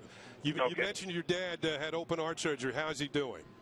He's doing good. He had a rough go at it, you know, when we started, you know, after the surgery. He had some little bit of complication, but seems to be getting all that stuff cleared up, and he seems to be doing a whole lot better over the last few weeks. Well, you send Tom our best wishes, will you? I will, man. Thank you. Yeah, because he and I, we always seem to work out at the same time in the hotels on the road, and you know, get up early and do it. And you know, I enjoy talking to him. Hey. No, he's great. He's a good man. I love him to death, and I wish he could feel good. You know, I wish that he could get some of these health problems behind him and get that heart beating good and get those arteries cleared up so he could just have a good life, you know. But he's been struggling for the last 14 years, ever since he had that first open heart surgery. He just has not felt good. So at least he's still here with us. Well, we look forward to seeing him around the ballpark. But, you know, Brian Cashman told an interesting story, Andy, about you listening to the Michael Kay show, which, first of all, I was a little disappointed you would listen to that show. But second of all, it turned into a conversation, huh? What? I'm not sure of the Michael Kay show. Refresh me on the story. Well, Brian was saying something that he heard Michael talking to maybe Brian Cashman about, you know, the possibility of you coming back. This was a while ago, and Brian said he expressed, we'd love to have Andy back at any time. And when you heard that, you got excited. Oh, yes, exactly right. You know what it was? It was actually, I mean, obviously we've had so much stuff. It was someone was doing an interview with me now, and I can't even remember, and I had told them that they asked me if I would come back, and kind of jokingly I was like, well, you know, nobody would want a tired old left-hander, you know, after he's been out of the baseball for a year and going on 40 years old. And the reporter was like, and I can't remember where I was at, but he was like, well, I just talked to Brian Cashman before I came to interview you, and he said that he thinks you could be as good as you ever were. And that was actually, but I mean, I hate to say it wasn't. I don't believe it was on the Michael Kay show, or I was listening to the Michael Kay show. So I hate to hurt Michael's feelings, but oh, he's not here today. I'm enjoying that part. He's not here today. We love hurting his feelings here. Yeah, that's exactly right. I was doing an interview, and that's kind of. I was like, really, you know, that's kind of where I started thinking, you know, I kind of was like, wow, the Yankees think I could be as good as I was before, you know. So, anyhow, I think, yeah, that kind of triggered me a little bit. But I was staying, you know, I stayed in touch with Hal and Cash because I love the Yankees, and I followed them, and I was, you know, text messaging them whenever, you know, they were going to the playoffs last year when they won and stuff like that. So, just, you know, we've got a good relationship, obviously. How do you sense you are throwing the ball right now? You mentioned the bullpens you've been throwing. I feel good. It really is. You know, I feel like my command's pretty good. You know, I was pretty surprised. But I've been throwing a lot. I mean, my kids are at that age, you know, where, you know, I mean, getting my boy ready for the varsity season, and I mean, they're 5 weeks or so into their season, so. We started throwing together, my oldest boy Josh, and getting Jared ready. So, you know, I've been throwing, but, you know, I don't even really know, you know, what to tell you. Just I know when I came down to Florida, I threw that bullpen in the morning to them guys. it was just different. It took a lot more out of me. I could tell that my legs weren't quite under me like they were here at the house, you know. And I think I threw probably like 50 pitches or so like that in that bullpen with them. So, you know, I think I could probably be ready to go really quick, but I'm just going to have to be careful. I'm going to have to make sure I get my legs underneath me, and so we're not even putting a timetable on it just because you don't ever know what's going to happen. So I'm just hoping and praying that I stay healthy and everything it's a smooth process coming back, and we're going to take it slow. Now, Andy, you know, the Yankee fans are well aware of what you've meant to the ball club over the years. A 240-game winner with in the Major League Baseball. And the fact is, what are your own expectations as you think about coming back? I mean, I expect to be as good as I was. I really do. I mean, that's what I'm counting on, and I'll be disappointed if I'm not. I retired. I retired for one reason. I retired because I felt like that you know, I needed to be home with my family, and I just, that desire to be home with the family, I think, just took my desire to work and to pack up and leave and go to spring training last year. I mean, I think that was just such a strong desire for me at the time. It just didn't matter. I mean, it didn't matter that they were going to pay me a lot of money. It didn't matter that I felt great. It didn't matter that my wife and kids wanted me to play last year.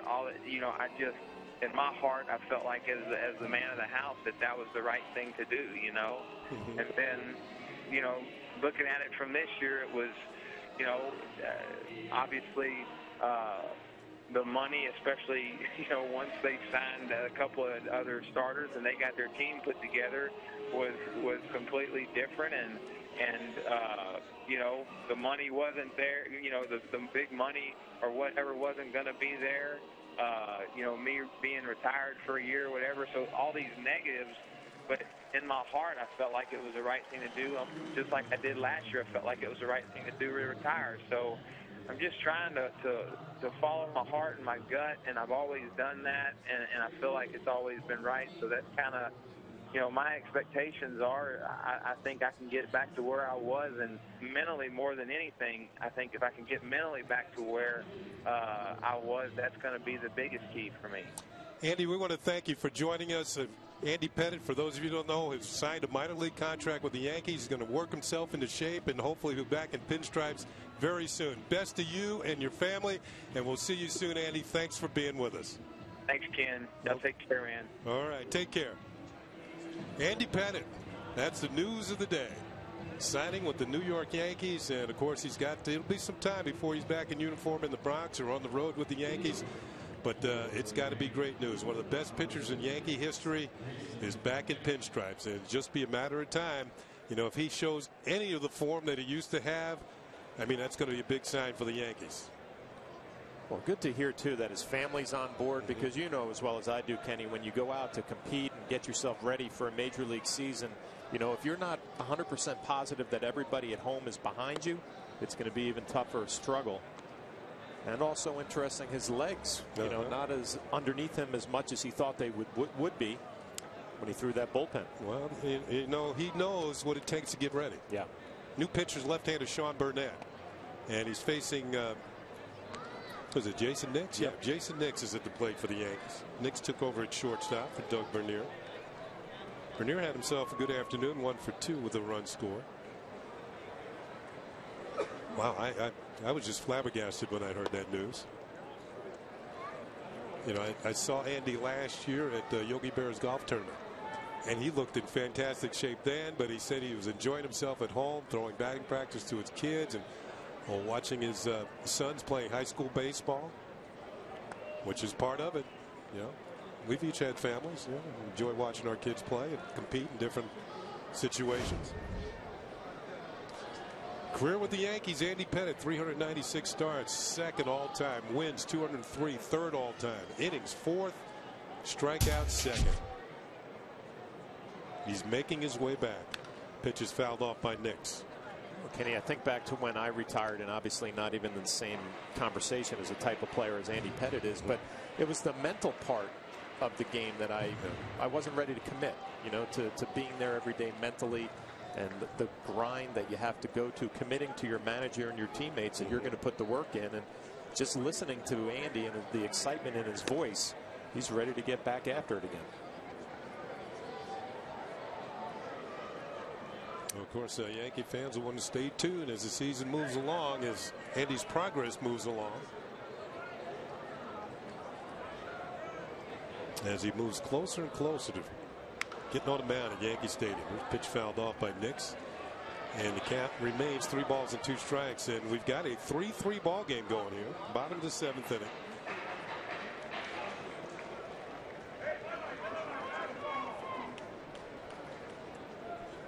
We've heard from Joe Girardi. We've heard just about from everybody today about Andy Pettitte.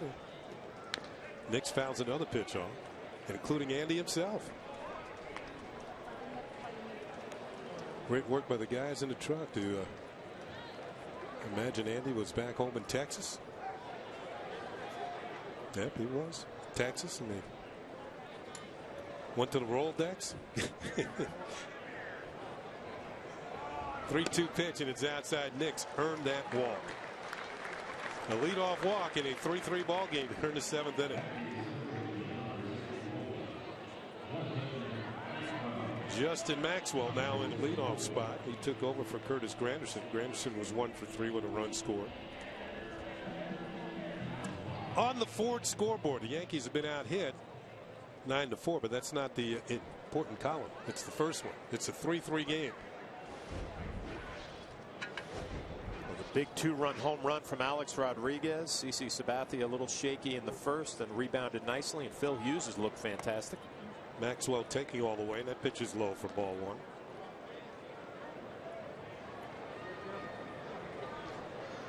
$16 home runs a year ago, 48 games at AAA. Maxwell's got some power. In fact, at one time he played in the Nationals organization, played in the big leagues with the Nats. That misses. Ball 2. 2 balls and no strikes. I was talking to Justin before the game. Drafted by the Nationals in the 4th round. 3 major league seasons, all with Washington. And the Yankees got him back in February of 2011. Torn labrum the last year and missed the remainder of the season. Young man from Frederick, Maryland. Got some nice golf courses out there, Flash, if you like some hilly courses. I'd say that's your neck of the woods. Yeah, it's not quite, but there's some hot smash, just fouled on the third base side. He's starting to get up into the mountains of western Maryland now. Beautiful country. You get a lot of side hill lies. 2 balls and a strike on Maxwell.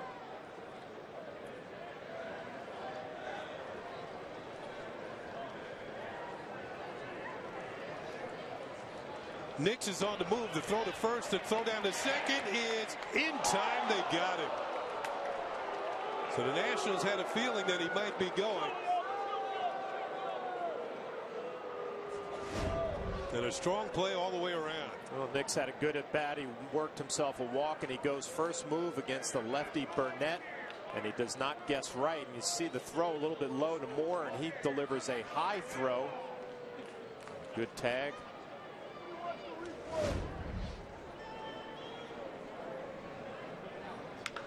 Ball is hit hard on the backhand. Great stop at the third baseman. The throw is not in time. As Maxwell showing off his speed. Now, he's a guy about 6'5", and he gets down the line, has himself a base hit. We showed the numbers from AAA. Plenty of power from Maxwell. Getting out of the box in good shape. Stretching it out down the line. Allowed himself an infield base hit.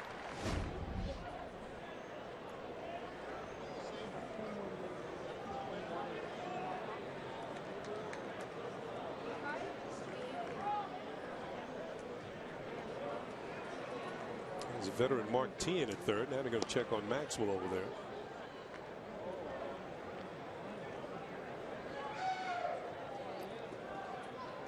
Martin with the Kansas City, Chicago White Sox for a while. Trying to make this Nationals ball club. That's in there for a strike. To Corbin Joseph. Kenny, I think back to my younger days as a player when you're invited to big league camp. It wasn't that long ago. You get an opportunity late in games like this, you know, where you get maybe one at bat or one opportunity to make an impression. Tough way to open up a manager's eyes, you know, get an at bat late in the game or make a play in the field. Yeah. Franklin, Tennessee for Corbin Joseph. Eastern League All-Star last year.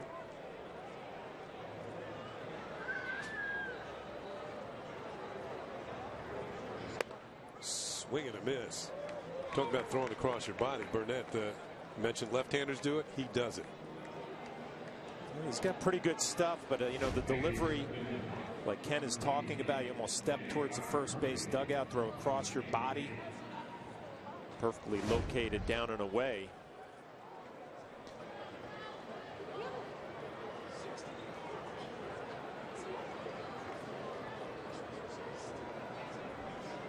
We'll check on Maxwell again.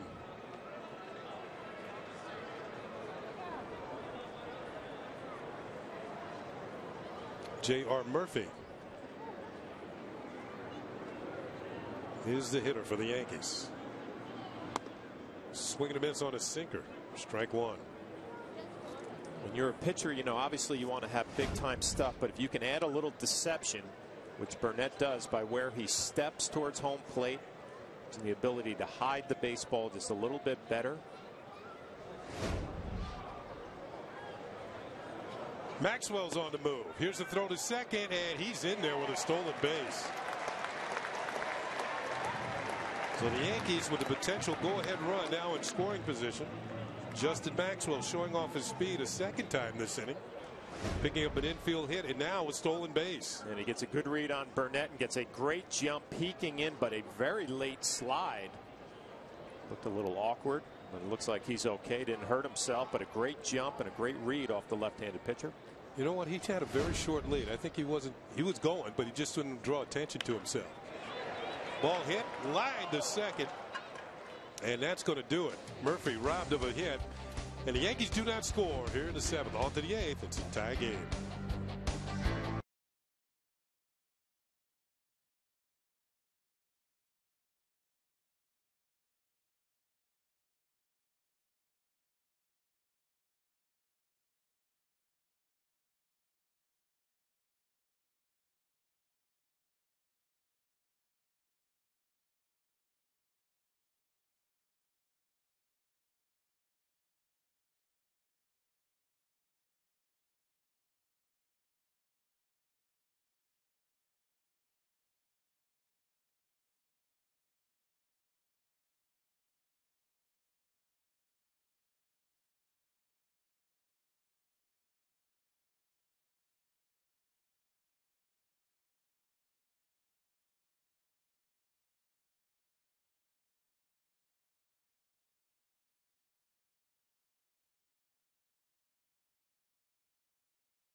Wilson Ramos grounds out on the first pitch of the top of the 8th inning.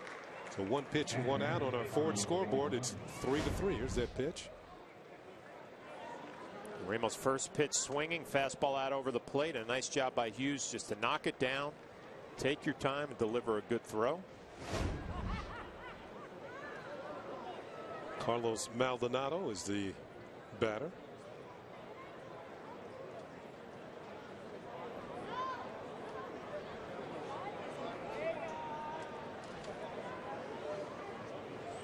The situation you were talking about, Flash, that get that one at bat. Maldonado, a catcher by trade. This is what he did last year at AAA. Jesus Flores started the game. His pitch is fouled back to the screen, and it's a ball and a strike. New catcher for the Yankees, Gustavo Molino. Molina takes over for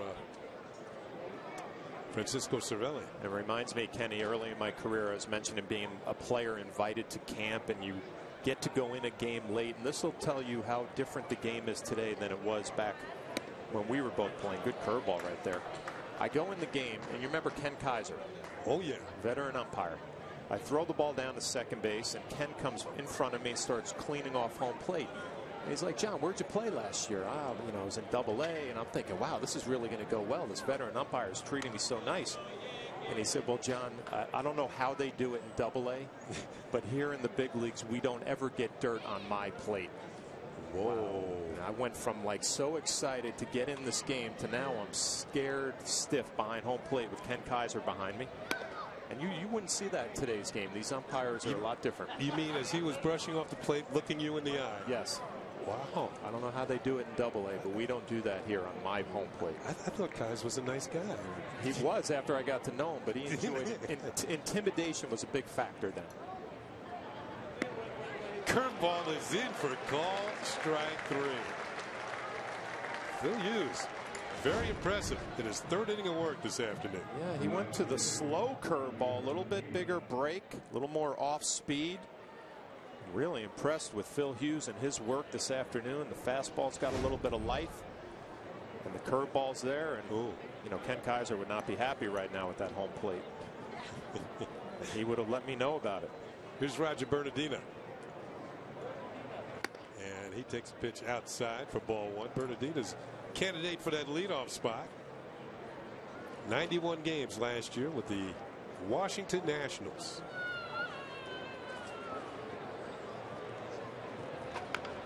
Little chopper. This one's going to go foul. Ball and a strike. I'll tell you who Kaiser did not get along with. He didn't get along with Eddie Moore. Really? Yeah. I think Kenny actually listens to our games too. So he and Eddie just had something going right from the very start. Eddie coming to the big leagues. Ground ball. Laird has it, steps on the bag. It's going to be easy 1, 2, 3 inning for Phil Hughes. Very impressive this afternoon for the Yankee right-hander.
Well, it's time for the game summary presented by Lincoln. 3 runs, 9 hits, no errors for the Nationals. 3 runs, 5 hits, no errors for the Yankees. CC Sabathia, 3 innings, 6 hits, 3 runs, a walk and 2 strikeouts. Joe Girardi said he was struggling with his command, somewhat with his fastball. No issues for Phil Hughes this afternoon. 4 innings, 3 hits, no runs, no walks, 3 strikeouts. And A-Rod tied the game in the 5th inning with a long 2-run homer. But the big news of the day, Andy Pettitte signs a minor league deal with the Yankees and is working his way back into shape. Now, for the Nationals, bottom of the 8th inning, Tyler Clippard, an all-star a year ago, comes in to pitch. And the first pitch is in there for a call strike. Facing Brandon Laird.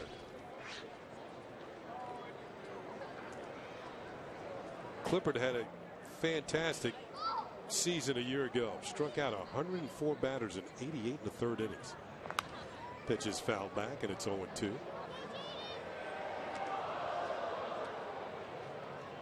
Former Yankee, drafted by the Yankees in the 9th round. Major league debut with the Yankees May 20th, 2007 against the Mets. Traded to the Nationals for Jonathan Albaladejo. That was in 2007. Made the All-Star team a year ago for the Nationals. His pitch is fouled off, and the count remains 0 balls and 2 strikes. Part of a very strong bullpen for the Nats. Well, another young pitcher started out as a starting pitcher, then makes that transition to the bullpen, and obviously a huge year last year. A power fastball up in the zone, and again a little deceptive delivery. Foul tip in and out of the glove of Maldonado. So Laird will stay up there.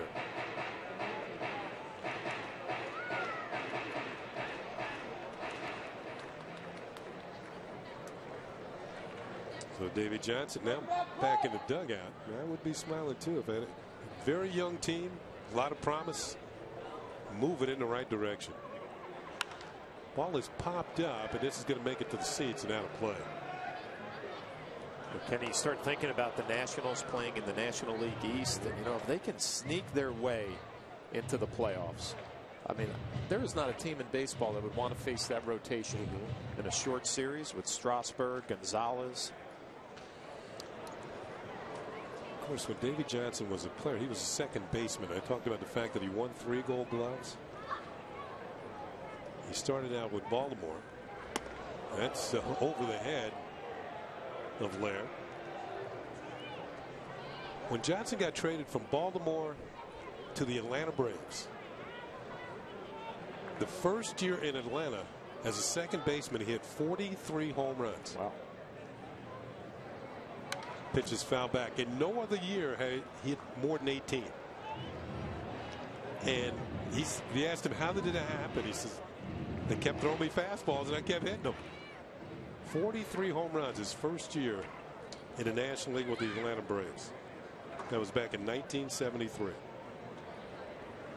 He was second in the National League in homers that year. Pitch is hit on the ground to the left of the third baseman, Tien, who loves it, throws it, and there's one down here in the bottom of the 8th. Largest home run increase following a season of 300+ at-bats. Jose Bautista plus 41. This is in Major League history. Davey Johnson went from 5 to 43. And Ryan Howard went from 22 to 58. There were some pretty good hitters on that team in Atlanta. You can start with Hank Aaron. That pitch is in there for a strike to Colin Curtis. Kenny, I want to know how you tell this story and all of a sudden that graphic shows up right there. You know what? The preparation in the truck is unbelievable. And you go right to Mike Medvin. He's in charge of graphics. Wow. He's the star of the game today. You know what? We said that Jack Curry should go in for a raise. Mike should be right behind him. There you go.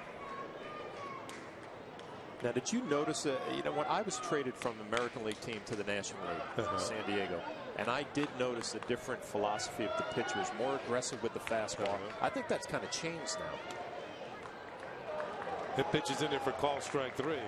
Was that a fastball?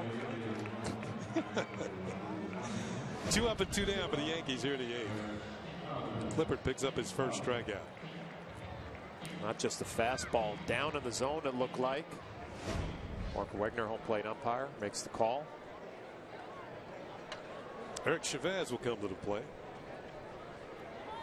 This will be his first at bat. Takes over for Raul Ibanez, who is 0 for 3.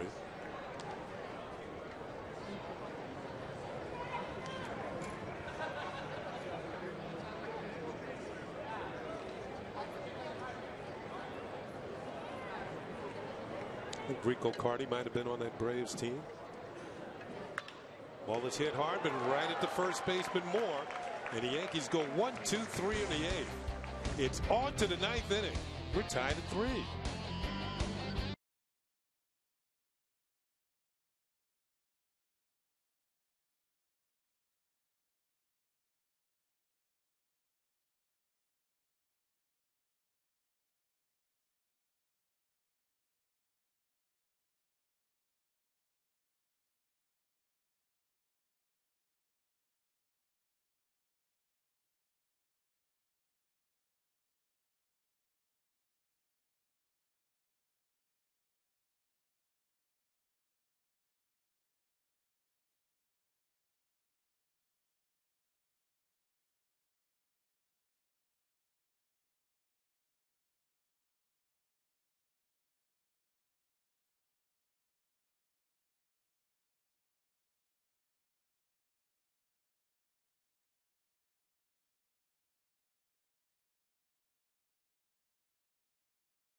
Tanner Cesar Cabral, who is a candidate for a lefty spot out of the pen. Earlier, Jack Curry had a chance to talk to CC Sabathia outside of the Yankee clubhouse. Thanks very much, Kenny. Now, CC, before I ask you about your game, sometimes the news off the field trumps what happens on the field. Andy Pettitte signing a minor league deal with the Yankees. What is your reaction? Excited. Glad to have him back. He's a great teammate. A good friend of mine. So, I'm excited to see him and have him as a teammate again. I have to ask you, he was here a couple of weeks ago. Any conversation about that? Did he say, hey, guys, this is something I'm considering? What do you think? We went to dinner and we had a conversation about it. I kind of felt like he was leaning towards coming back. So I was just, excited that he made the decision to come back and join us and, try to help us win again. You guys, the last time you were teammates, 2009, or the Yankees win a World Series, he is part of that, 2 lefties in the rotation. What do you think he can add once he gets healthy and gets to where he needs to be? He'd be the same guy. He's got 240 wins in the big leagues. He's, tough. He leaves everything out there. So, I think he'll be, the same guy. Off the field, I think, he'll help the pitching staff tremendously, especially myself. I like just talking to him and having him around. So, I'm excited. Now, you today, 3 innings, you give up 3 runs, 6 hits. I know you're trying to get yourself ready for the season. What's the balance between trying to get yourself ready and worrying about the statistics? I would imagine at this point you don't worry about that too much. I don't. I'm just trying to get my fastball command down, which was off today. Changeup was cutting on me. So, I'll go back in the bullpen and work and, just try to get better, make sure my delivery's good and, my pitches are doing what they're supposed to. And with 3 starts between now and opening day, are you confident that whatever you need to get ready, you have enough time to do it? Yeah, I got, bullpens in between that time too. So, I'll keep working and I'll be ready. Thanks very much, CC. Kenny, back to you. Andy Pettitte will be rejoining the Yankees. Last time he and CC were teammates was 2010. Thank you very much, Jack. CC Sabathia discussing his afternoon and the return of Andy Pettitte. Good play by Gustavo Molina to throw out Brett Carroll. Almost reach first base. A good darting slider down and in. Molina lets it get by, which is a mistake, but he rallies and a strong throw. Good stretch by Laird. It's like they got the benefit of the doubt on the call. Here's Bryce Harper facing a left-hander once again and fakes a bunt, takes a pitch outside for a ball. So Kenny, just what we would expect from CC Sabathia. No panic, just trying to get my game figured out. You see the numbers for Cabral last year, AA. Outside for a ball. Well, he mentioned his fastball command. What does he mean when he says his changeup was cutting on him a little? Well, usually his changeup has a little fall down and away from a right-handed batter, but I think his mechanics, we mentioned drifting a little bit towards third base, that'll make that changeup cut a little bit to the inside part of the plate. But, you know, nothing a good bullpen session can't get straightened out with Larry Rothschild, the pitching coach.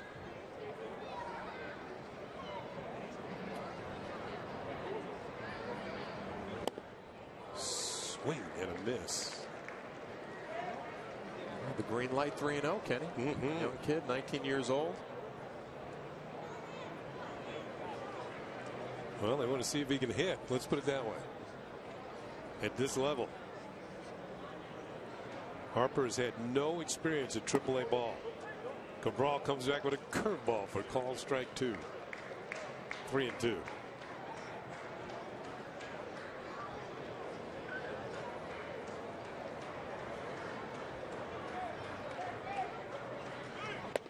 Changeup swung on and missed, strike 3. So Cabral fights his way back and strikes out Bryce Harper. Yeah, behind in the count 3-0. He throws a fastball, a slider. This looks like another slider down and away. Best pitch of the whole sequence right there to strike out Harper. Well, left-handers in the mix, maybe to help out Boone Logan. Cabral's one. Clay Rapata's another. Rapata maybe more experienced than Cabral. I think left-handers in Rapata's career have hit like 104 against him. And that's an impressive number. Yeah, those two gentlemen right there obviously paying attention to Cabral and how he reacts. But you know what, Kenny, they all have the stuff. It's that trust when they come out of the pen, they're going to throw strikes. Ground ball towards third. Murphy has it. Cross the diamond to Laird.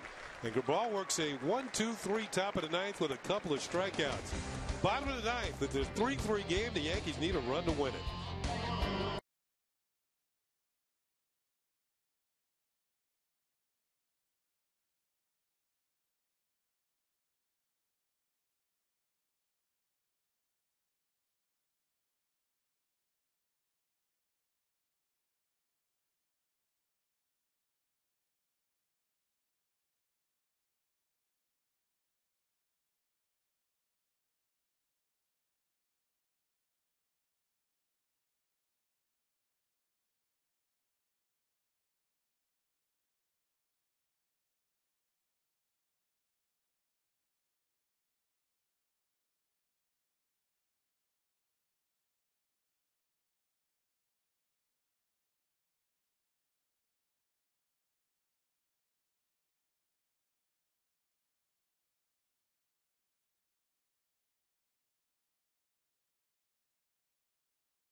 Fans, tomorrow afternoon, the Yankees continue their warm-up for the 2012 season when they host the Houston Astros right here at Steinbrenner Field. Coverage on Yes starts at 1 o'clock when John and I are back for all the action. That's here from Tampa. Astros, Yankees, and it all starts tomorrow at 1, only on Yes. By the way, Hiroki Kuroda will be on the mound for the Yankees. You notice the green hat there? Right there, the Yankee hat. St. Patrick's Day tomorrow. John, we got to do something special. What do you think? One of the greatest days of the year, Kenny. Everybody's Irish tomorrow. That's what I mean. We have to do something special. We'll think of something. We'll figure it out. Yeah, we'll figure it out. Yankees with a chance to figure it out here and win a ball game. Gustavo Molina takes a pitch outside. New pitcher in the ball game is Ryan Perry. And last year with the Detroit Tigers, 2-0, pretty high ERA. Now trying to latch on with these Nationals. Pitches swung on and missed. There's 2 balls and a strike to Molina.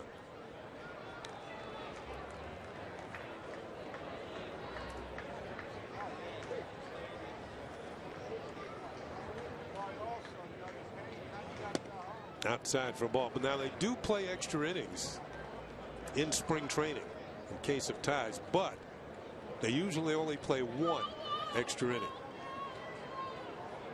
Managers decide, and usually they feel their players have been out there long enough. After 10, swung on and missed, and the count is now full at 3-2. A lot of times the conversation is the visiting team and how many pitchers they took on the road with them, if they have an extra 1 or 2. 3-3, bottom of the 9th.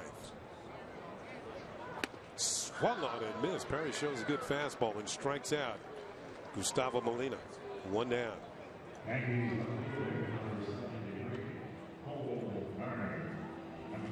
Perry looked like Gaylord Perry on that one.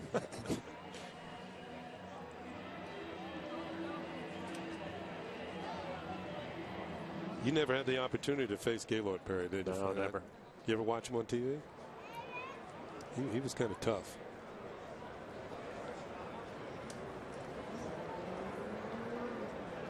Pitch is in there for a called strike. It was Cole Gardner who took over in left field for Bill Hall.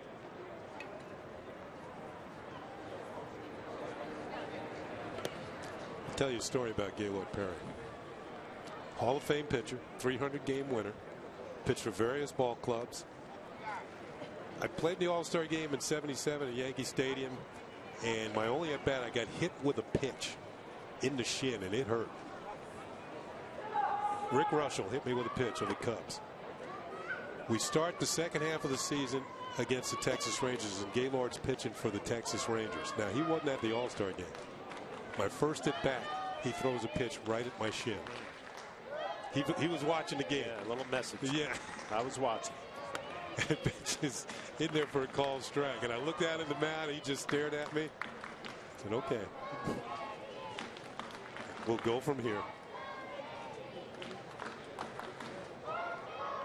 Hope you had a little payback against them. Pitch is swung on and missed. 2 strikeouts for Ryan Perry. Perry's feeling pretty good about his fastball this afternoon. A couple of strikeouts, both with the fastball. Pretty much right down Broadway. And that'll bring up Jason Nix for his second at bat. He walked his first time, but then was thrown out stealing.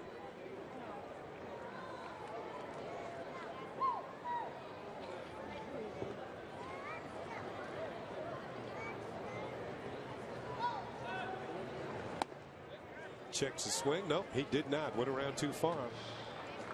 According to Mark Wegner, the home plate umpire. And it's strike 1.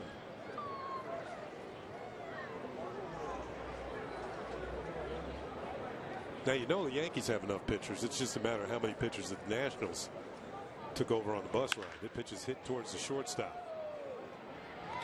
And the throw on the first is in time, and it's a 1-2-3 inning. We're going to the 10th. We're tied at 3 here at Steinbrenner Field.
Top of the 10th, we're tied at 3, and Jack Curry's been all over the place today, and right now he's just outside, or a little earlier, he was just outside the Yankee clubhouse, and he had a chance to talk to Phil Hughes. Had a good afternoon. Thanks very much, Kenny. And now, Phil, I have to start you off the way I started off CC Sabathia. Big news today with Andy Pettitte signing with the Yankees. Your thoughts? Yeah, it's great for everybody. You can never have too much pitching, and when I saw Andy, a week or so ago, you could tell he kind of had that fire, like he wanted to come back, and so everyone's really excited. You've talked about how you're competing for a spot in this rotation. Do you allow yourself to even start thinking about numbers, or do you just focus on what you need to do? Yeah, I think it's more just focus on what I need to do physically out there.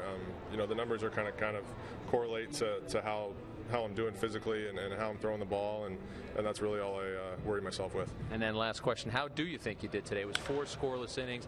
I know you might not have loved how you started out, but you had to love the way you finished.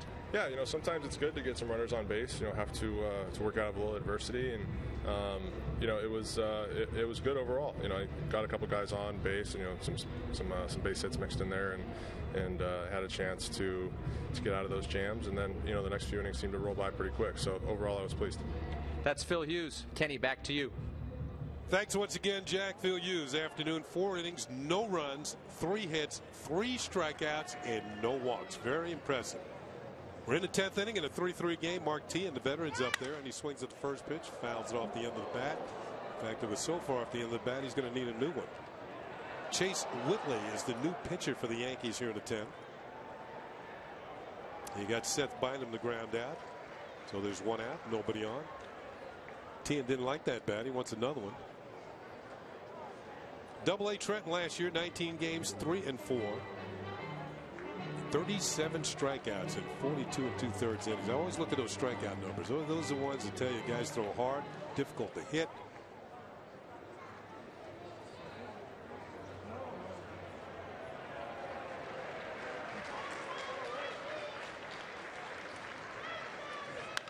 Bouncing ball to the right side and on through in the right field for a base hit. So Mark Tien has his first hit of the afternoon. He's on. 10th hit of the game for the Nationals. Kenny, thinking back to Phil Hughes there with Jack Curry, sounds like a grizzled veteran, doesn't he? Sometimes it's good to get runners on base and work your way out of jams in spring training. And I'll tell you what, a lot of work out of the stretch today. Picked up those strikeouts you talked about. Larry Rothschild has to be very pleased.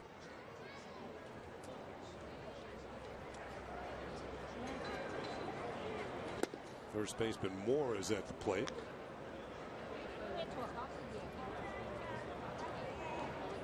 Tyler Moore.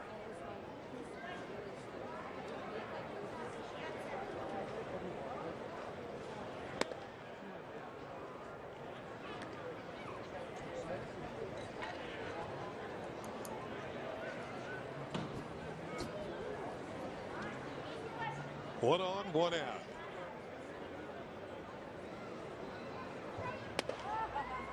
Upstairs from Chase Whitley. Tyler Moore. Didn't somebody have a show? I thought that was Mary Tyler Moore years ago. Yeah. There was something about Mary. That pitch is in there for a strike. You can tell we're in extra innings.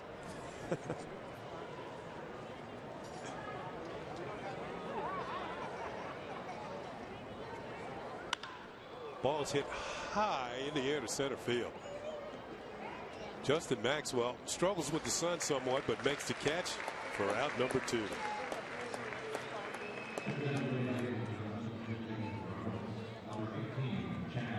And that'll bring up Chad Tracy.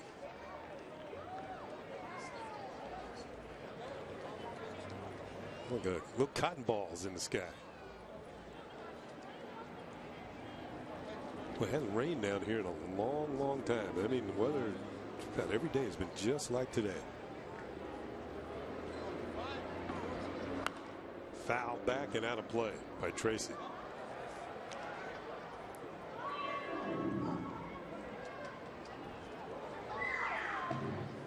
"40 games in Japan last year." Wow.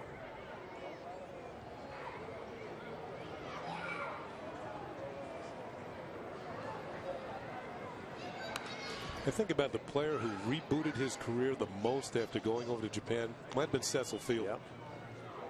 Went over to Japan, had some good seasons, and came back to the major leagues and started hitting 50 home runs a year. Whatever he learned over there, it worked in this time zone too, in this country as well. On the ground to short. Nix has it. Long throw across the diamond is in time. And the Nationals leave a man on here in the top of the 10th.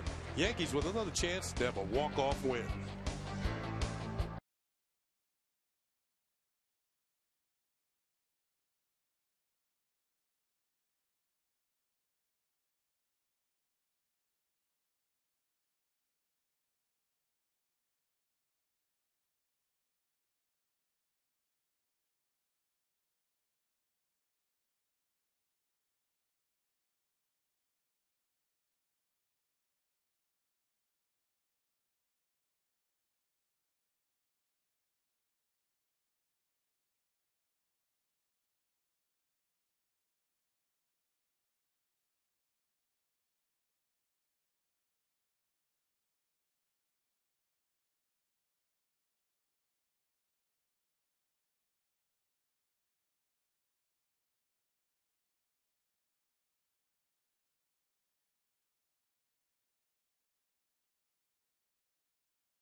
The quest for 28 begins in Tampa when the Yankees kick off the 2012 season against the division rival Rays. Join the Yes Network for complete coverage of opening day pageantry from Tropicana Field. 2012 regular season starts Friday, April 6th at 2 p.m. right here on Yes.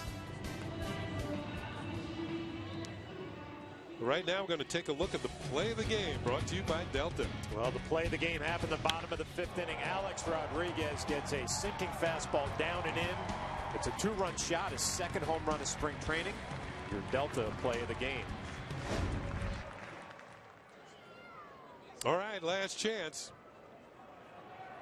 The Nationals bring in a left-hander. Atahualpa Severino now doing the pitching. Justin Maxwell has had a single his first time up. Takes a pitch high for a ball. Yankees have here's Atahualpa Severino.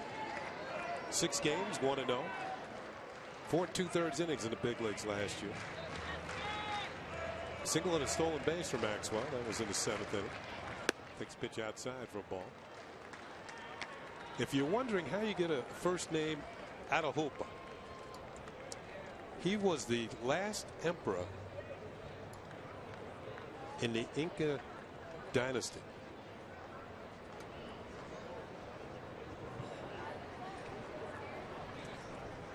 And that's how he got the name. Speechless, Kenny. How could you be speechless? I looked it up. I'm impressed. I mean, this guy's pitching in the 10th inning of a spring training game.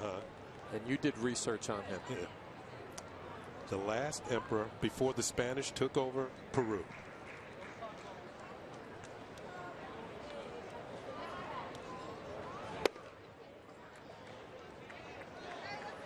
And then everybody spoke Spanish from that point on. So Maxwell gets a leadoff walk from Severino. Yankees in business right here. 4 pitches, base on balls. Maxwell on first base. We've seen earlier he can run a little bit. He has a stolen base in the game. Sorry, Flash. Melky Mesa will now come to the plate. Joe Girardi going with the right-handed hitter.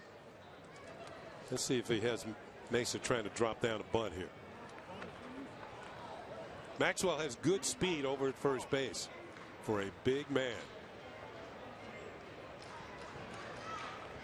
In that regard, he kind of has Dave Winfield qualities. At 6'5", 6'6", Winfield could do everything. And that's why he's in the Hall of Fame.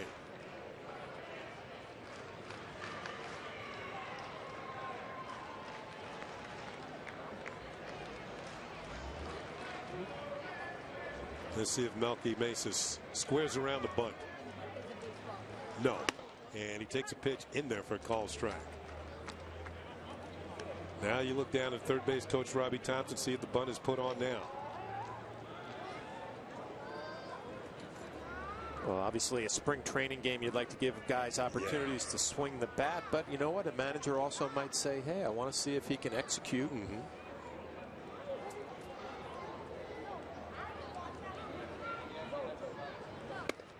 Tried to check, did he go around? Yes, says the first base umpire. That's Marty Foster. It's interesting in spring training, they give a listing of the umpires and what base they're going to be at, but during the course of the game they change, they move around. Only the home plate umpire remains stationary. Foster originally was listed at second.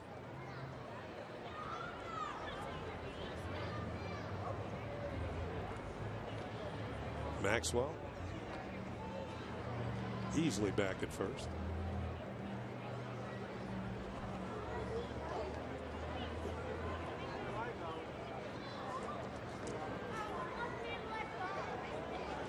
Seen a good live fastball from Severino.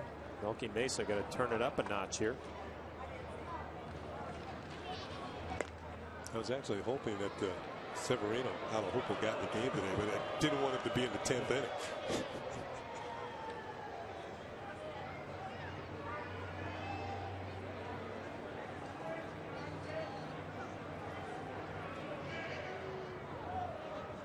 Mesa in the hole, no balls and 2 strikes. 1 on, nobody out. In the dirt, good stop by Maldonado. Wild pitch would have been as good as a sacrifice bunt.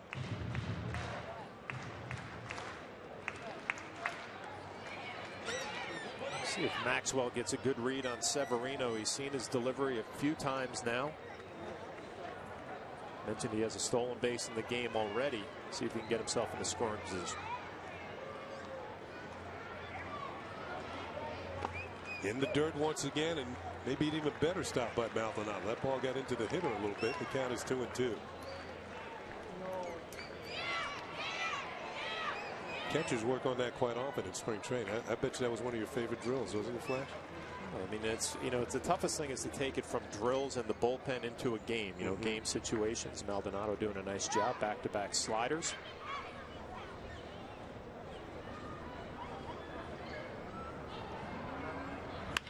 Bouncing ball towards third and on by Pettitte. Maxwell's going to turn at second. He's headed for third. Mesa turns at first and heads back. But now the Yankees with a chance to win it. First and third with nobody out here at the bottom of the 10th. Tough in between hop for Tien, and he couldn't come up with it. Yeah, it looked like Tien was in trouble right off of the bat. You mentioned it, Kenny, an in between hop from Melky Mesa. You see Maxwell at first base, but a little in between and just comes up a little bit early. And Maxwell with his speed is going to cruise into third base easily. Have they scored that yet? They have not scored it as of yet, but meanwhile, Brandon Laird has a chance to win the ball game. First and third, nobody out. Laird grounded out his first time. The Nationals bring the infield in. First pitch is high and away for ball 1.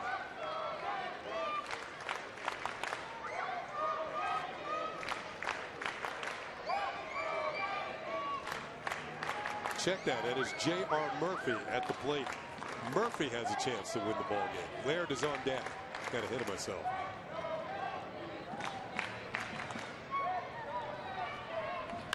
Pitch is popped up. Short left field. The outfield was in as well. Bernardino comes on, makes the catch. No advance by the base runners.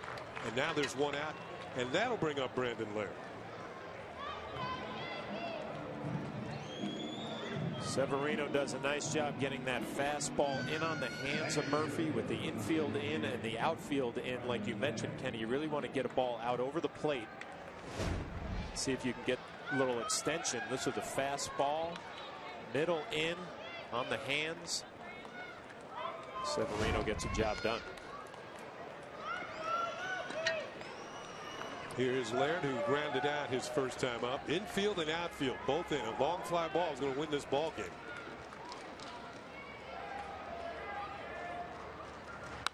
Ball is fouled off. By the way, the ball that Melky Mesa hit the third to 10 has been scored an error.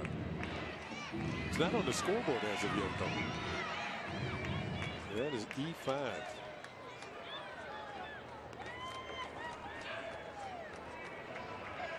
There we go. Middle infielders have dropped back. They're playing double play depth. Ball is hit in the air. Right field. Right fielder has it. The throw to the plate is going to be a close play. Maxwell scores, and the Yankees win 4-3. So Brandon Laird does come through with the sacrifice fly. The Yankees eke out a win by scoring a run with the help of an error and a base and a walk here in the 10th inning. They score without the benefit of a hit against the Nationals here in the 10th, and have beat the Nationals for the second consecutive day. They beat them yesterday 8-5, and today it's 4-3. Well, Laird does a good job staying inside the ball and fighting it off the other way. Maxwell, we mentioned, runs well at third base, but there's a play here at home. It's a good throw, and the fact that it has a lot of velocity, but it's up the line a little bit. And Maxwell will score easily for a game-winning sacrifice fly by Laird. The Yankees pull out another victory, 4-3. So the Yankees react to the winning run scoring here at Steinbrenner Field. 4-3 win over the Nationals. Here's the totals for today's ball game as the Yankees win 4-3. Time of ball game 3 hours and 5 minutes. The final at 10. The Yankees doubled in the hit column, but they end up with one more run in the run column and win it 4-3. CC Sabathia a little off today by his own admission. 6 hits in 3 innings. Phil Hughes was outstanding.